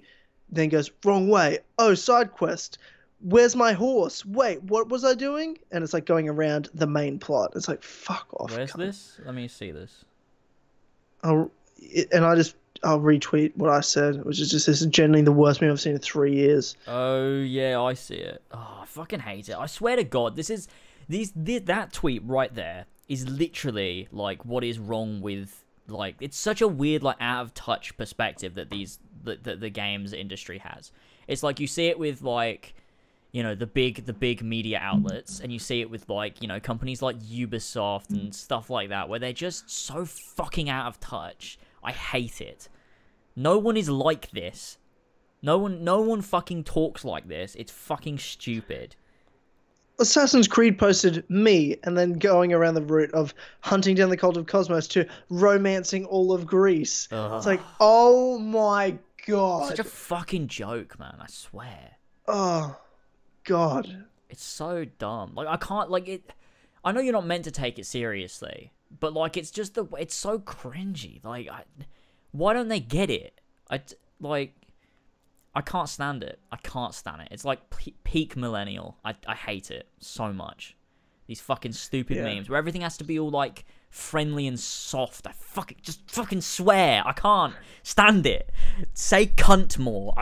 It's bothering me. Jesus Christ. Yeah. Stop doing the root meme.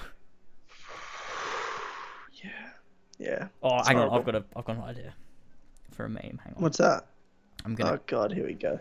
I'm gonna combine all of them. Like, can I find like a template for this root meme? I don't. Root meme. I don't know what it's called. I don't know. Yeah, root meme. I have no fucking clue how to find it. If I could find it, I could do it, but I can't find it because all I've got is that one from PlayStation that's like all over the place. I need like a proper one that's laid out correctly. Where it's just what two things? Like it's one thing goes around another thing to. Okay, I'll get you one. I'll retweet Assassin's Creed shit one. Here we go. Okay, I'm gonna retweet my tweet again. Okay. You should have it. Okay, here we go. The more I think about this, the less funny it is, but I'm gonna do it anyway. Yeah, it's gonna be shit. It's gonna be here we so go. Shit. Okay. Oh my god. This is so dumb. Oh god. Right, let's change this to... They didn't even bother to make this, like, layout correctly. It just looks fucking stupid. Right, let's do, Oh, God, this is really bad. Here we go. Yeah, I can't wait to see this bullshit from you. Let me guess. It's going to be like a meme around one of these other memes and landing on Big Chungus or some bullshit like that. Why would I do that? Hang on. Yeah, okay. That's exactly what it is then. That you said, oh, why would I do that? Oh, because that's what you're doing. Hang on. I'm making a masterpiece. Here we go. Okay, this is the most boring thing we've ever done on this podcast. I'm just... There we go. Oh, fuck! Actually, that's funnier. I realised that I didn't delete all of one of the sections. I think that's actually funnier. There we go. I posted it. Oh my god. Romancing... Okay, for audio listeners, he's tweeted me, and then the route going around Mafia Boss meme to romancing Big Chungus. That's funny because it's so shit. It's so dumb. So you forgot to take out romancing. Yeah. Shit. Oh god. That's funny. If the memes are just not as bad as this, it won't be a terrible year. If every future meme is better than that, I can live. Oh god. Oh god. Okay. Yeah. Can we move on? Can we not talk about this? We can move on. Yeah. Have you been watching any shows recently? Because there's a show I've been watching recently that I've binge watched on Netflix that I want to talk about. I don't think so. What have you watched? The show I've been watching the show You on Netflix. Okay. I'm not sure if you've heard of it. I'll send you I got the link to the trailer. I binge watched it like a day. It's fucking tremendous. It is about a guy that meets a girl and he falls in love with her. Mm-hmm. But what he does is stalk her and murder the people in her life that he feels are in his way. Okay. So he can be with her. That sounds so he's like a serial killer, and it's all from his perspective, and he's like doing like internal monologues the whole time, and it's fucking crazy. The first 5 minutes you're in, yeah. So I'm not sure if you want to put like the kind of play the trailer. I'm not sure if you can. I thought about it, and then I was like, we might get copyrighted, so I did. Yeah, might do. But yeah, pretty much like just some chick shows up and he just finds her online and then finds where she lives and then uses the internet to pretty much fully stalk her, find out everything about her, become obsessed with her, follow her around, like watch her through a window, and then he starts, getting into deeper murdering serial killer shit, and it's fucking awesome. That sounds pretty good, actually. Might have to check that out. Yeah. Yeah, it's creepy as fuck, and I thoroughly enjoyed it. So it's only 10 episodes out, only just came out like a week or two ago. Actually, maybe it came out longer ago, because I'm looking at the trailer. The trailer's May 9th, but I feel like it only just popped up on my fucking feed. I guess the end coming soon. Yeah, when did this come out? I don't know. It doesn't have a release date on the first trailer. Okay.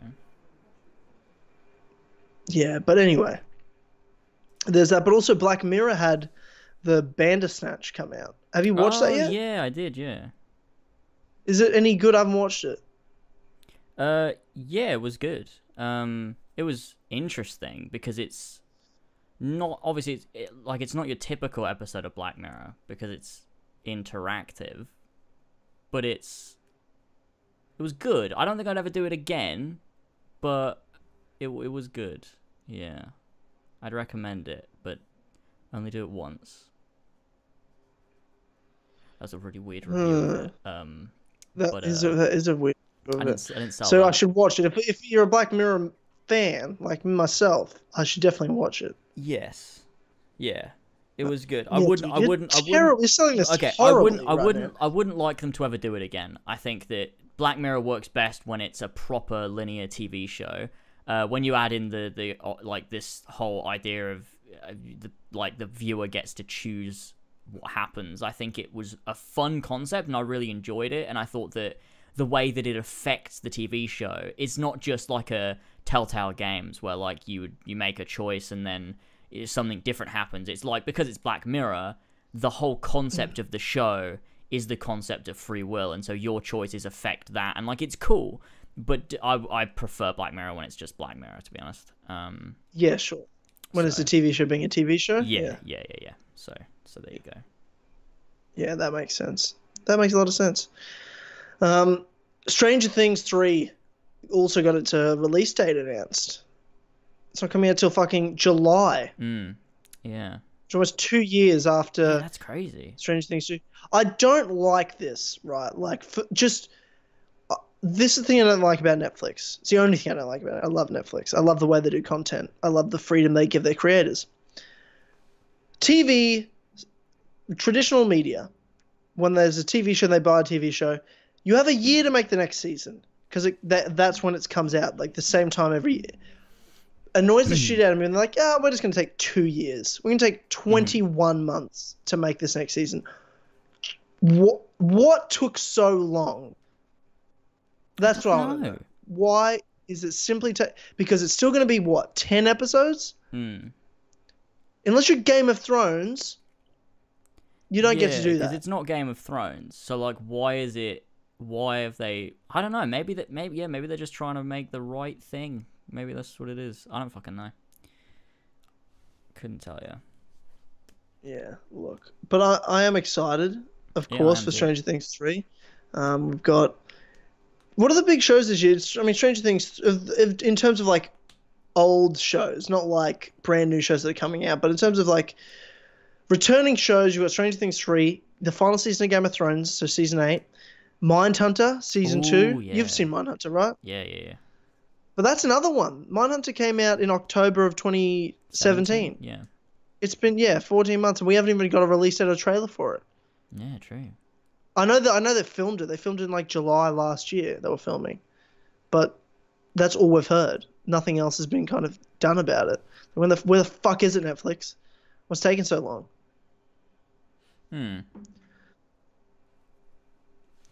Because some shows they'll do like 2 seasons in less than a year. Like there's a couple of shows they fucking power out. Yeah. I mean, maybe they're just trying to get those ones right. Like, I don't mind waiting necessarily, because like something like Mindhunter was a really fucking good show. So I'm happy to wait for. Yeah, true.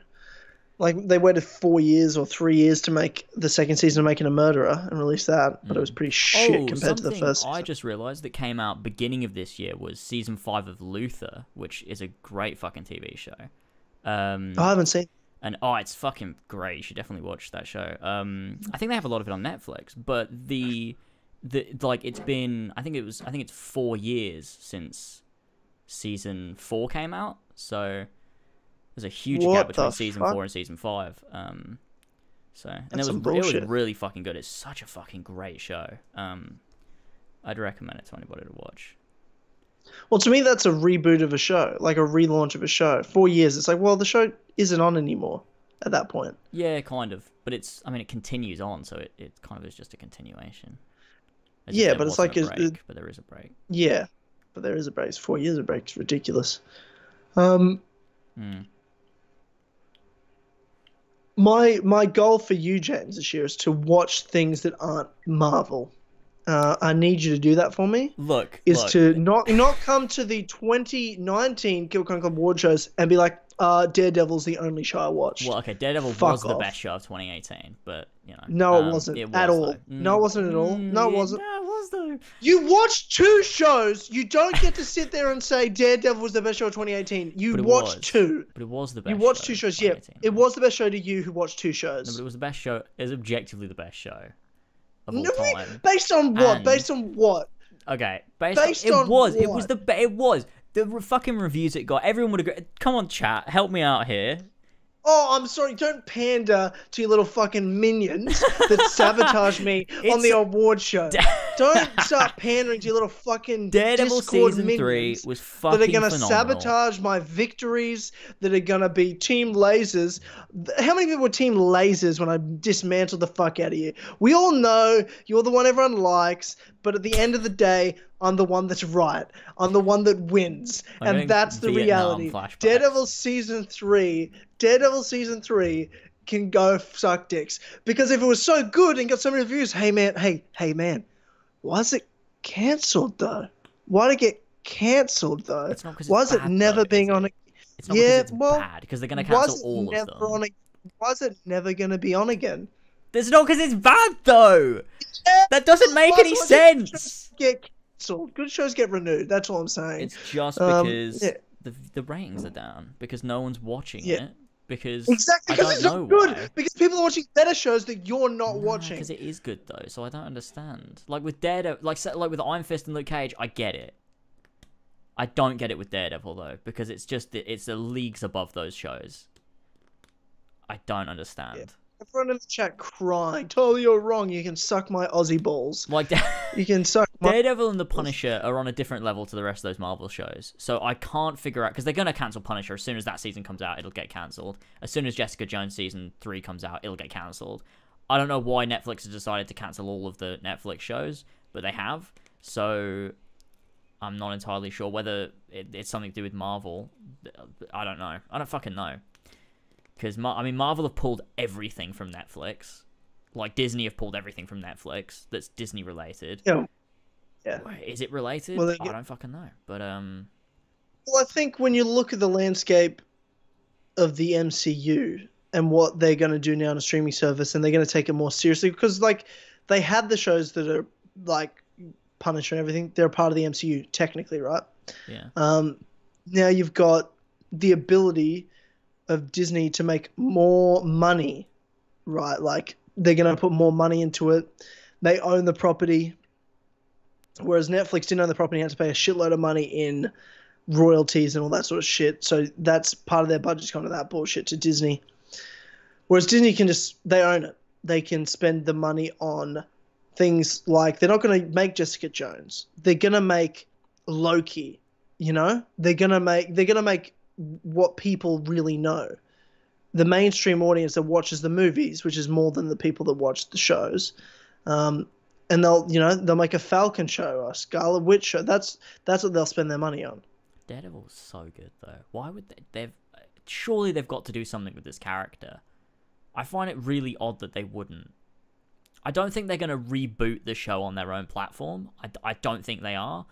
But I feel they've got to do something. Whether they do a new show and they include the character... Because they've said, like, the character of Daredevil will live on in future projects. Like, what does that fucking mean? What are they doing Who said that? Him? I can't remember. But that's a quote from someone. Type those words in, you'll find who said it. Hang on. Let me Google it.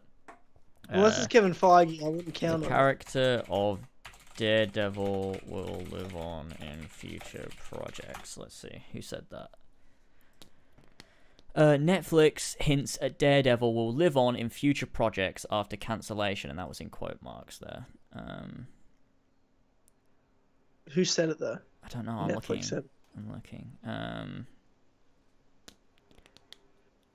While a rep for the streaming service, streaming service meaning Netflix, said, while the series on Netflix has ended, the 3 existing seasons will remain on the service for years to come, while Daredevil the character will live on in future projects for Marvel. So, I don't know what not for Netflix, for Marvel. Yeah, so I don't know what they're going to do moving forward with that stuff, but I'd like to see him do something. I don't really care about Jessica Jones they'll and kill Iron him Fist off and in Luke a comic Cage, book. but oh fuck. I'd love to see the Punisher and Daredevil continue though in some way, whatever they do with those, because those are really, really good shows and really good characters. Jessica Jones season 1 was great, but season 2 was absolute shit. And I can live without Luke Cage and Iron Fist. I wouldn't be surprised, right, if they wipe the slate of these TV shows. I'm going to tell you why. And I haven't watched them. I like fucking with you, James, and talking about mad shit about it.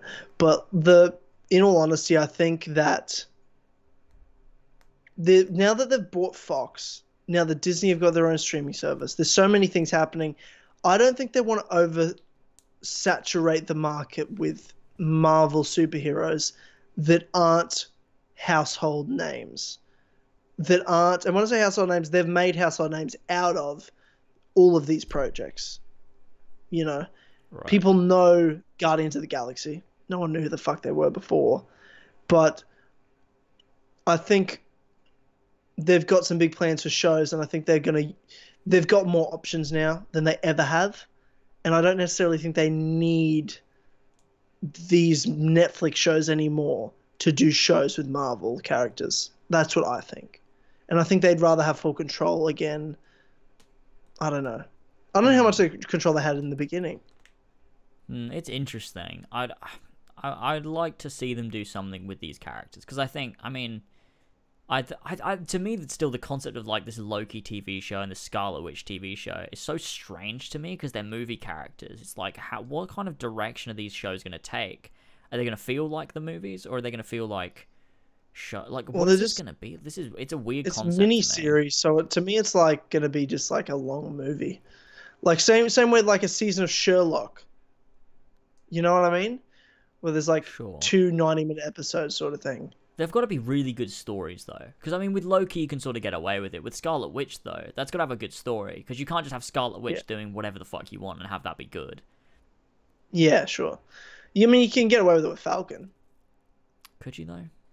With Falcon, it'd be like a more epic Agents of S.H.I.E.L.D. episode. I don't know. You see, if the shows have the same writing as like an Agents of S.H.I.E.L.D., they'd be bloody great because you've got these characters. Where's Agents of S.H.I.E.L.D.? Where's that home to? Like what? ABC.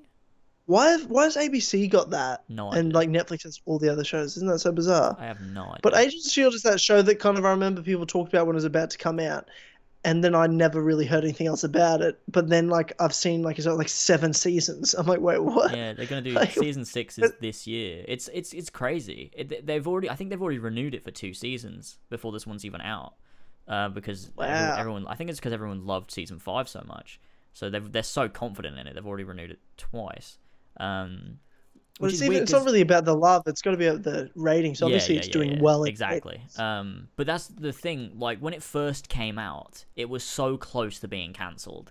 Because the first few episodes, the first half of season 1, is so inconsistent with the rest of the show. Like, it's this weird, like, just, like, I don't know, everyone's so, like, happy-go-lucky. It's so, like, such a weird tone. And then midway through season 1, all of a sudden, I don't know what happened, but the writing gets really, really good, and everything gets really intense, and it's done so well. And then moving forward, it just gets better and better and better. And so, I really love that show. I hope it doesn't go anywhere anytime soon. Doesn't sound like it.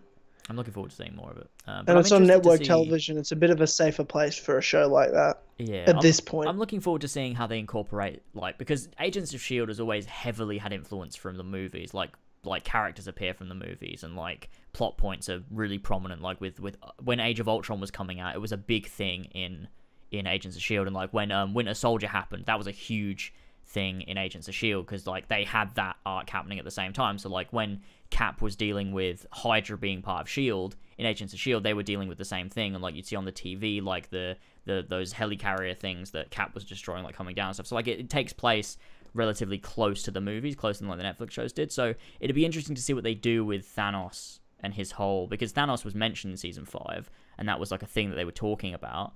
But will they ever deal with the whole snap and like, you know, having people fade away? Will that ever be brought up, or will they just not do it?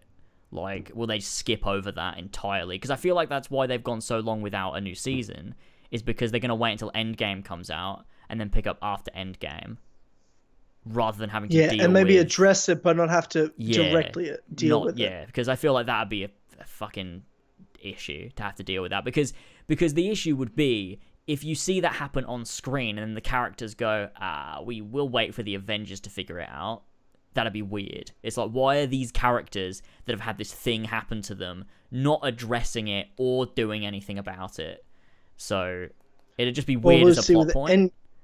You're just going to wait till Endgame comes out, and then everything that happens afterwards makes sense. Yeah. That's the thing. Like, nothing makes sense. You know, Spider-Man's... Spoiler alert. Spider-Man's dead. But, you know, Spider-Man Far From Home's coming out. So, you know what I mean? Like, something's going to happen, and it doesn't make sense yet, but it will make sense. Yeah, these people are somehow coming back, but we don't know how. Yeah, we'll find out. Will it be an alternate reality anyway? You know, that's why he's got the black suit all of a sudden. Ooh, nah. Well, I wouldn't put it past him. Probably not.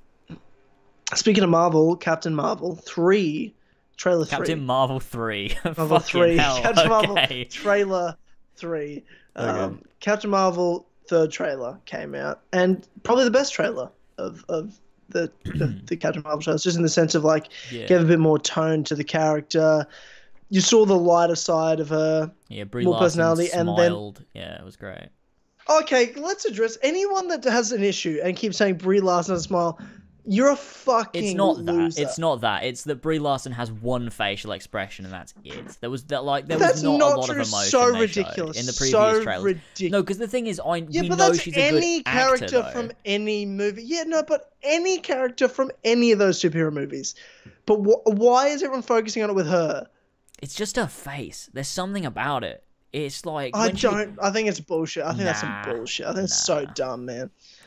I think it's so dumb. It was just this weird, like, I don't know. It was a bit strange, but I like this trailer. I thought it was really good. I just feel like there's people out there that just want to criticize this movie before it comes out. Oh, there definitely are. And I'm just like, why? Why? Like, this is probably going to be as good as any other Marvel movie is going to be. It's because a lot of people are so wrapped up in this, the social justice warriors are taking over, and so they see anything that's like... they are. Superhero, so it must be to be social justice warriors. That must be why they did it. And maybe partially, but... but also... You look at the political landscape and they're like, yeah, maybe we should do a female superhero, but also, let's do it because it's like... They've been setting up Captain Marvel and planned Captain Marvel this way for a long time. Yeah, they have actually planned this a long time to have Captain Marvel come out now. Before Endgame, they've had this planned. Yeah. You could have had the male Captain Marvel, but they didn't. So there's a reason they chose. Yeah, but why wouldn't you? I mean, you don't have any main female anyway. Like, it's nothing wrong with doing it when you don't have any. There's just something different. There's nothing wrong with it. No. Like, there is enough penis. I'm just gonna be real with you. There is enough penis. There's never enough penis. And like, I don't see why it's a fucking big deal. But people like you said, the political people, like, they're being such just warriors fucking, and then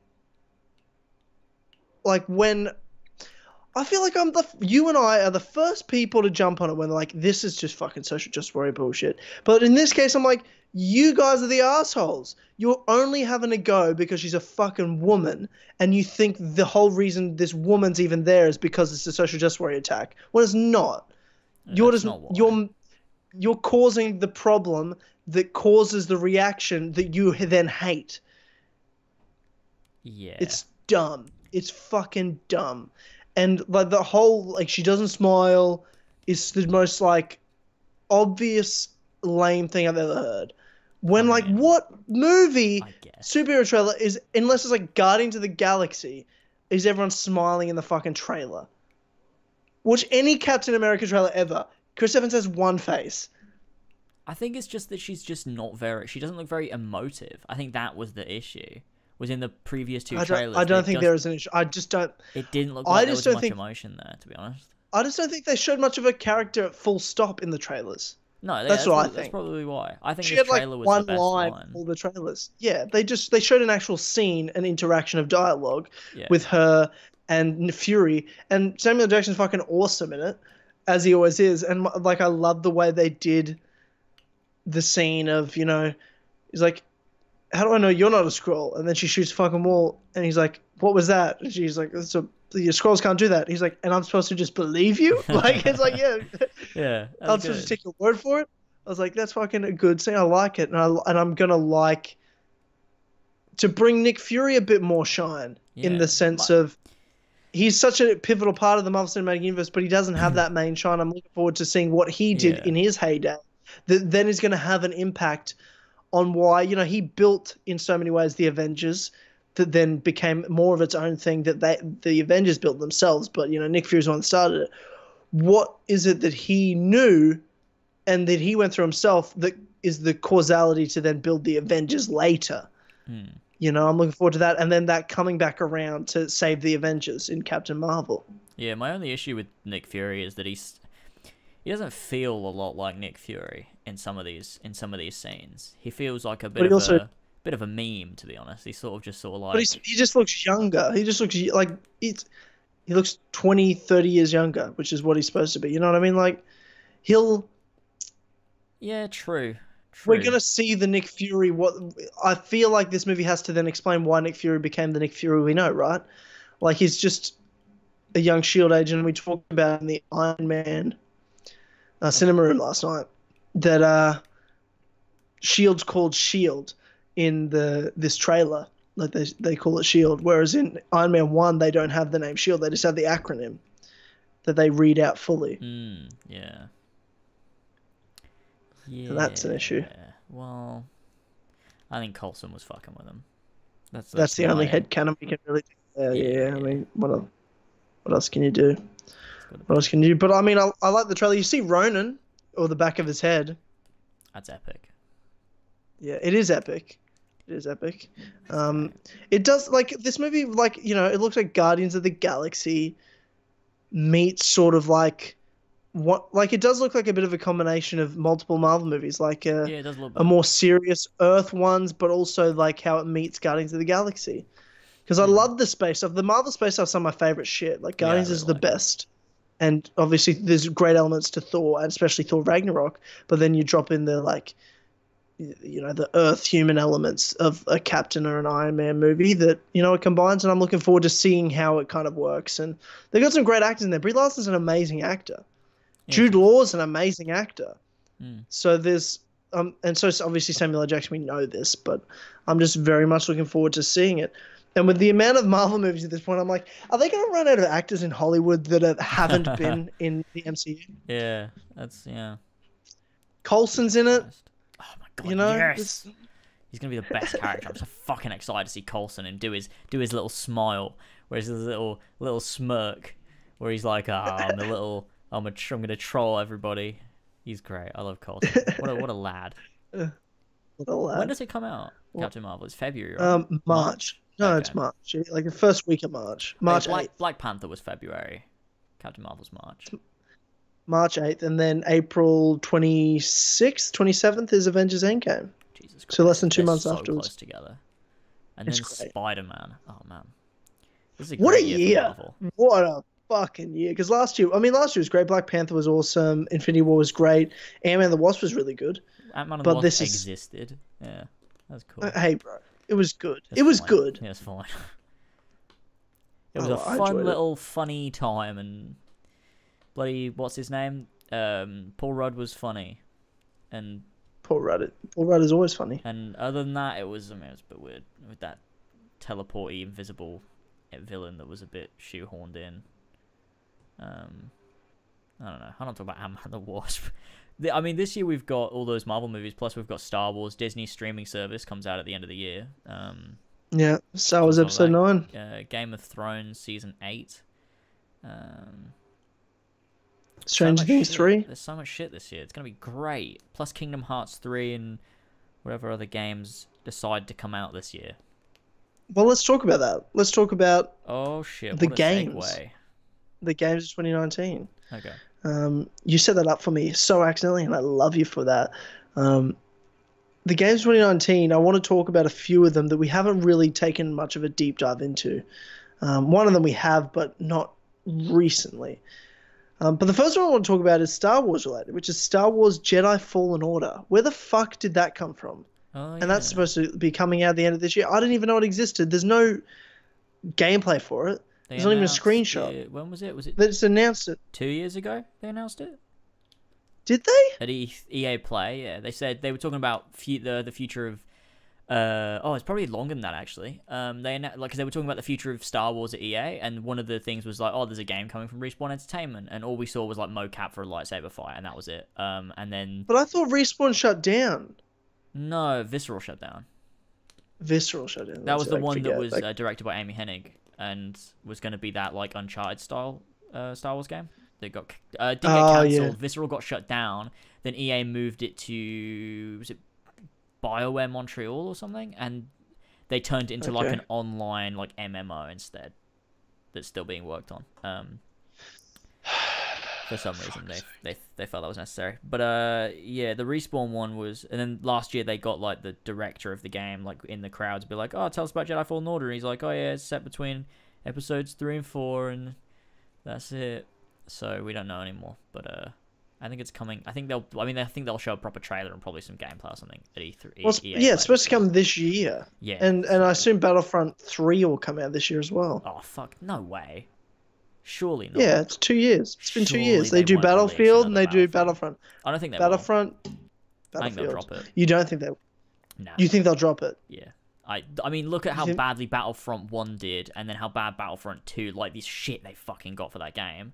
Unless they somehow release Battlefront and they do it exactly as everyone wants, they put in the amount of content. If they put in Galactic Conquest, people will come in their pants and will buy it. I'm telling you right now. If they do that, then sure. But they've already. The thing is that what are they going to do in this next game that they didn't do in Battlefront 2? It's just going to feel like a DLC because they're going to be like, oh, here's everything you've already played again, with like his Galactic Conquest. But you could just with everything you've played. Too. Is it going to look that much better? Is it going to have better gameplay mechanics? Is it going to have loads more maps and game modes? Like, I don't... Maybe they will, but I can't see them doing Battlefront 3, especially since that, like, this little team at DICE has been working on post-launch content for Battlefront 2 for ages, and they only just released Clone Wars and, like, Obi-Wan. They're still got to release Count Dooku and Anakin and stuff. That stuff's not even out. I can't imagine they... Are they going to release that? Well, it was on the roadmap. If they just suddenly stop, that'd be really weird. I feel like it will come out. But, like, if they just suddenly, like, all that stuff comes out and then they announce, it's Battlefront 3, we're doing this one now, it'd be weird. I genuinely don't think they're going to do a Battlefront 3. And if they do, I don't think it'll be this year. Maybe in the future. But, I mean, they've got other Star Wars games, because obviously they've got this Respawn one. Maybe that'll take up the Star Wars spot at the end of the year. Especially with the new movie coming out. They're like, you've seen the movie? We'll play this game that's Star Wars also. I don't know. Potentially. Yeah, you're right. You're probably right. But what... Do we even know what Jedi Fallen Order, like, what kind of game it is? Is it an RPG? Is it linear? Is it... I have no like, what even is it? We don't even know. I think it's... I don't know. I assume it's linear. Like a third-person action game, I guess. Can we please be a fucking Force user, for the love of God? Let me just play as a Force user with a lightsaber. It's about getting, like, a bunch of Jedi. It's, like, just after Order 66, I think. And, like, Darth Vader's hunting everyone. Yeah.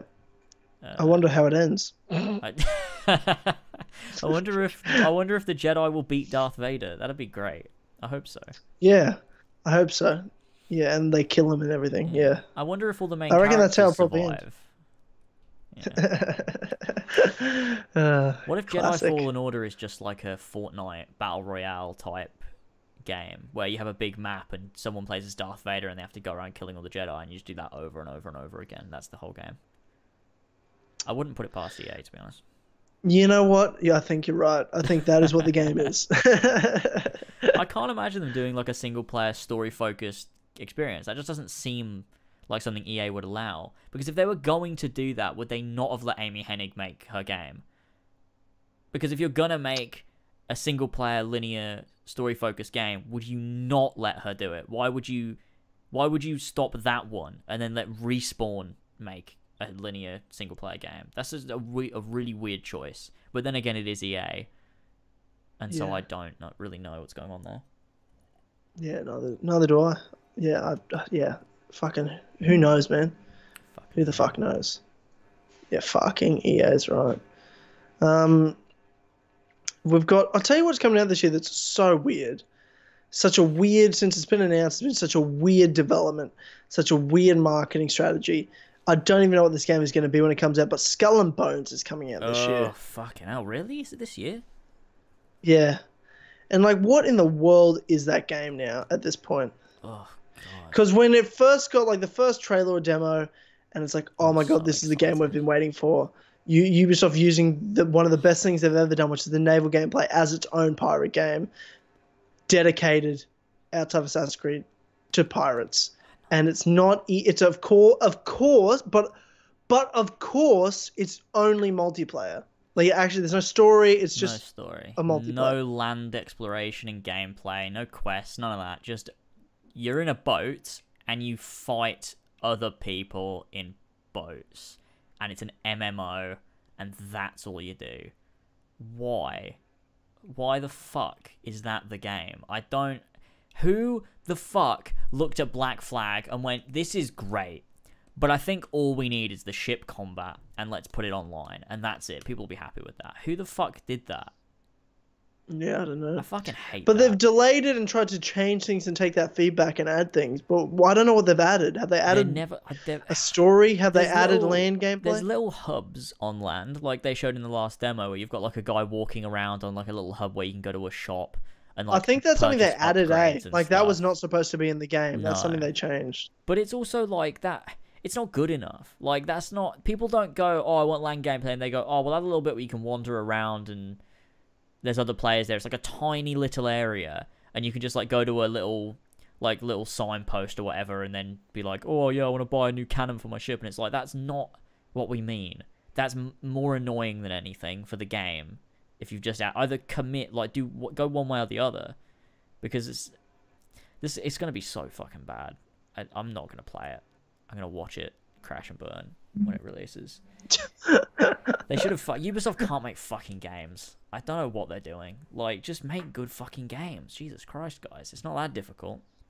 They're too busy romancing all of Greece. Yeah, exactly. Oh, that'd be a good one. Me, and then avoiding making good games to just romancing all of Greece. Oh yeah, nice one, Ubisoft. Yeah. Fucking yeah. hell. Okay. I don't know. When was the last time Ubisoft made a good game? I don't know. Origins. Origins. Yeah. Before that, Black Flag. Black Flag. Yeah. Watch Dogs 1 was good. Yeah. I liked it. Yeah, I like it. Bloody fucking Beyond Good and Evil looks like it'll probably be good, but then I don't know. Like they've been giving it so much time that it's weird. Beyond Good and Evil is this weird anomaly in Ubisoft where they're treating it. Well, it's because they don't care about it. That they're letting just the team work on as long as they want. They're like, well, we don't really care. So it could release. Take your time, and it could be really good. And if it is, we'll see Beyond Good and Evil 3 the year after, and it'll be fucking bad. And then we'll see Beyond Good and Evil 4 the year after that, because they'll keep doing it anyway. And for the next 10 years, based off of this successful sequel that they did, they'll make 10 more games, all of which will be bad, but they'll keep doing it. Yep. All based off the name. Yep. Wouldn't be surprised. And Watch Dogs 3 will come out this year too. Isn't that funny? Do you know what? Talking about Ubisoft and their games, so we know they've got Skull and Bones, and we know they've got probably Watch Dogs 3 coming out this year. What else do you think they're gonna do? Because they've not got an Assassin's Creed. They've got another Far Cry. That new Far Cry's coming out. But that's more like a primal, isn't it? Yeah. Is that coming out it's like a beginning of this year? Yeah, like the same time, like a year after 5. Yeah, it's another side Far Cry game. Yeah. Far Cry's such a weird franchise, the way they've run that thing. Shit, it used to be great. Far Cry 2 was good, and Far Cry 3 was brilliant. Yeah, no, isn't it weird? Isn't it weird what they did to that? They do it to everything. Anything that's successful, fucking in the arse. Fucking what else do they have though? What else are they going to release? Because when did the Division 2 come out? Was that last year? No, Division 2 hasn't even come out yet. It's about to come coming out this year? Oh, okay. What else are they going to release end of the year then? Because if they're releasing everything in February... I don't know. They've got Skull and Bones. No, they've got Skull and Bones and Watch Dogs 3 at the end of the year. Is that it? Is that what they're going to do? What do you mean what all they're going to do? That's so many games. It's too many shit games they're putting out. Ubisoft normally has some big names at the end of the year. Like without Assassin's Creed... They just had Assassin's Creed. That's all they had last year. Do you not think they're going to announce anything else at E3 that'll be like, oh, look at this other big game? You don't think so? No, I don't. No, I don't. I think unless they do like Steep 2. No, I don't. Isn't that out? Didn't they release that?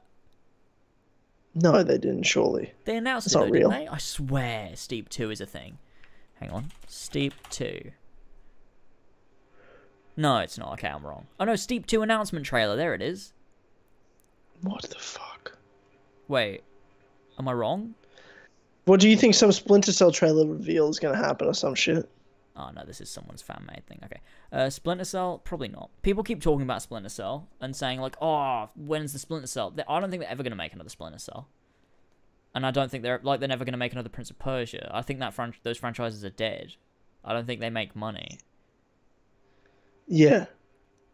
Thing is, though, with a Splinter Cell and with a Prince of Persia, if they took the time to reinvent both those franchises, those are big names that if they were good games to go along with the big names, they probably would do very well. Because I think there's a big audience, but I don't think Ubisoft want to take that risk.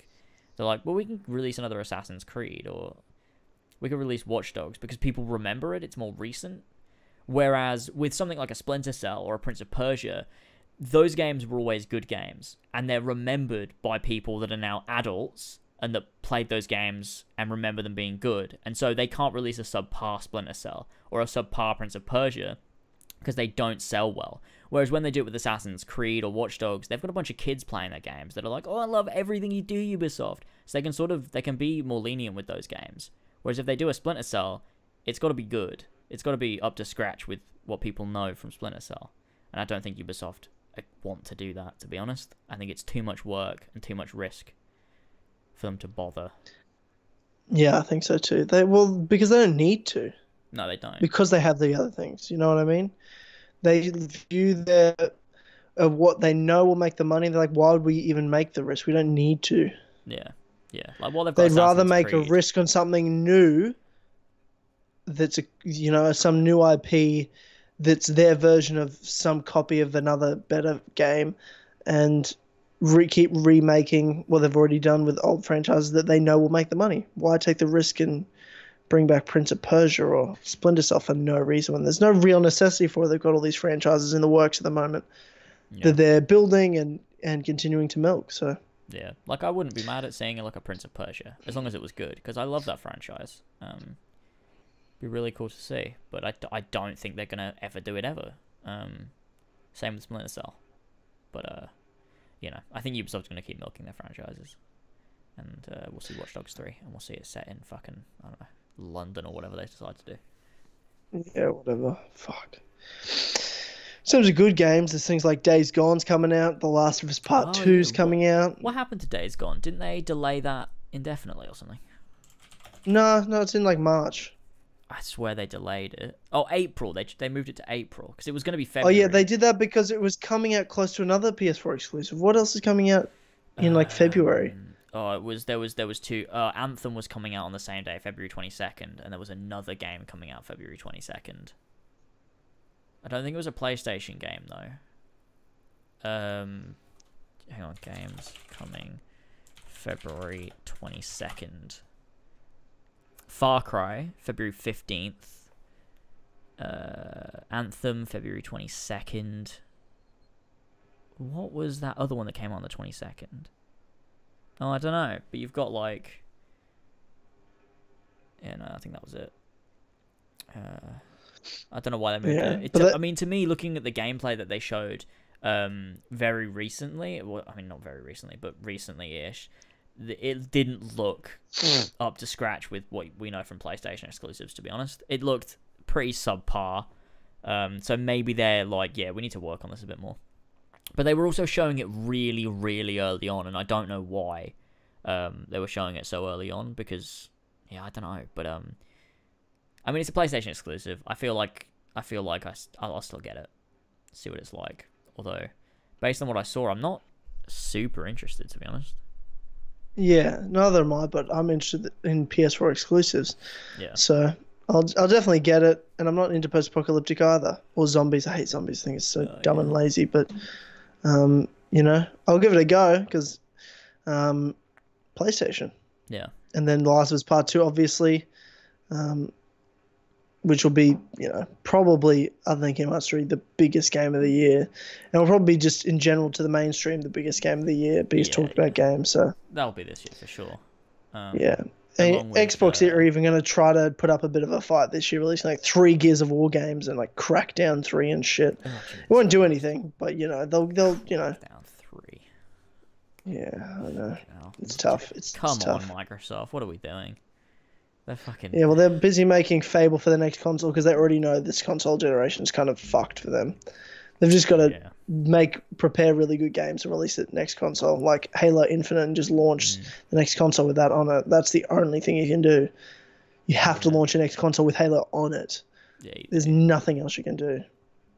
Yeah, I mean, looking at PlayStation, like all of their games lineup that they've got left over that have been announced are probably coming this year just because they're not at E3. I think that all of their I think they're releasing all of their games now. They're like Days Gone, The Last of Us, Ghost of Tsushima, and Death Stranding will all come out this year. Yeah. And then what else do they have? And then I guess they'll be... That's it. Make sequels to all of those. Yeah, exactly. And then they'll be like... I mean, they're still doing a PlayStation show, are they not, at the end of the year? PlayStation Experience? Or are they not doing that either? Yeah. No, I'm sure they'll do that. In which case, I'm sure they'll do a few announcements for next year, potentially. Or maybe talk about the PlayStation 5 a little bit briefly. Probably not announce it, but probably be like, oh, like Microsoft did last E3. Like, oh, we're making an Xbox. Who knows, though? But... I think the rest of the PlayStation games we know about will all come out this year, and then next year we'll see, E3 I feel like Sony will come back to E3 next year with, because I think for sure they will, because they'll announce PlayStation 5, and the release will be November, December, around that time of 2020.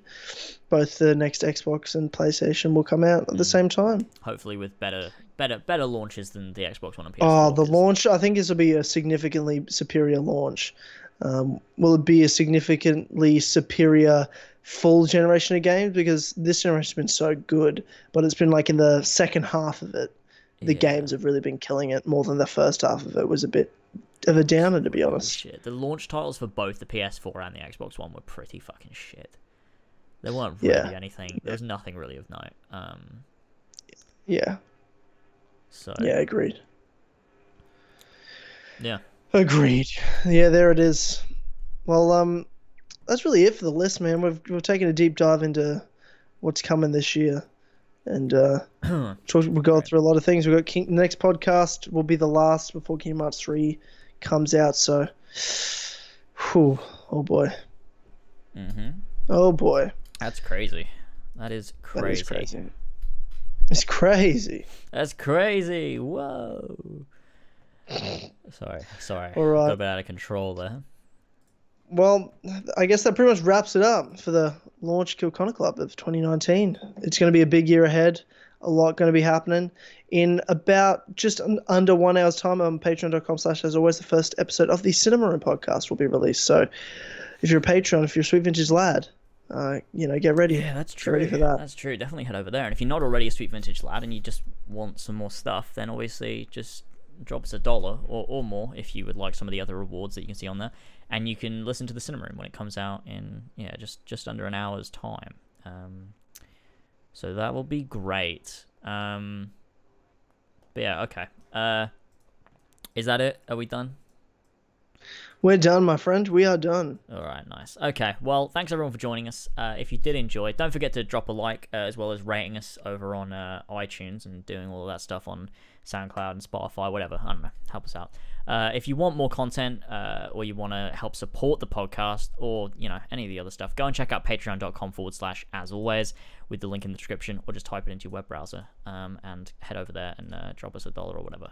To thank some of you Sweet Vintage lads who have already supporting us, we have our top tier producers with King Richard III and Josh Devillier. On top of that, we also have Ballsack47, Damian, Billy the Team Tynamite Captain Robertson, Tman or Travis, Casey Wood, Tony the Arbiter's Tasty Penis, Adam Sundling, Alfie Rowsell, Lumistrad, Mary5380, Viridian, ArunWyn, Brendan or BQ Overlord, Ravjai, Julie, Prudhvi Muvva, Oscar, Benedict Parker Returns, Connor DeRose, Bully in the Alley, Gene, Son of a Bitch, OG Adogo, Dammit Glenn, Furious Coco, the ACMJS, Jace, The Last Medici, Delta R. Rodriguez, Kyle, Sjors, Kyle Marvell, Marcus Blackburn, Emil Katborg, Joshua Mora, David Bindis, Beau Daman, Lamp, Yazen, Joe the Sex Boy Smith, H. Bart's 12, I got Lumbago, Seth says lasers can suck my ass, The Real Jorrator, Brian Ford, Big Man Assassin, Andreu Martinez, and Pink Flame 313. Thank you all so much for your continued support over on As Always. If you want to join them, you can.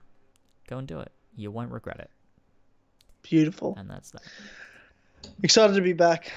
Can't wait. Cannot fucking wait to get going. And Clubhouse next week, which I'm stoked about. I've missed that show as well. So tune in to the Cinema Room on Patreon in an hour. And next week, for those of you who aren't patrons, you'll get the Cinema Room, and the patrons will get Clubhouse. So we're cracking on. The relaunch has happened. Any videos coming from you this week? Oh yeah, I've been working on my remake thing of the old, like, what's the best Assassin's Creed game type video, which I've spent a bit physically ill. I've spent a bit too long on it than I maybe should have done, but it's a good video actually. So I'm more proud of it than I expected it to be, and that'll probably come out. It might come out tomorrow actually, if not Tuesday. Okay. So. Okay. I'm gonna start doing more honey dicks for these podcasts. Like do like 2 or 3 an episode. I'll do. You know what I mean? Like just have highlights of episodes out there in videos. And then there'll also be an episode of Assassin's Creed: The Truth this week. So nice. There it is. Stay tuned. Get excited. And I guess we'll see you all through the week with our videos, and also for more podcasts next week. Nice. All right. Thanks for joining us, boys and girls. Gamers. Fuck. See you later, gamers. Yeah, gender neutral, bro. Gamers. Yeah, it's true. See you guys. All right. See you later. All right. Boys. Bye. Yeah. Bye.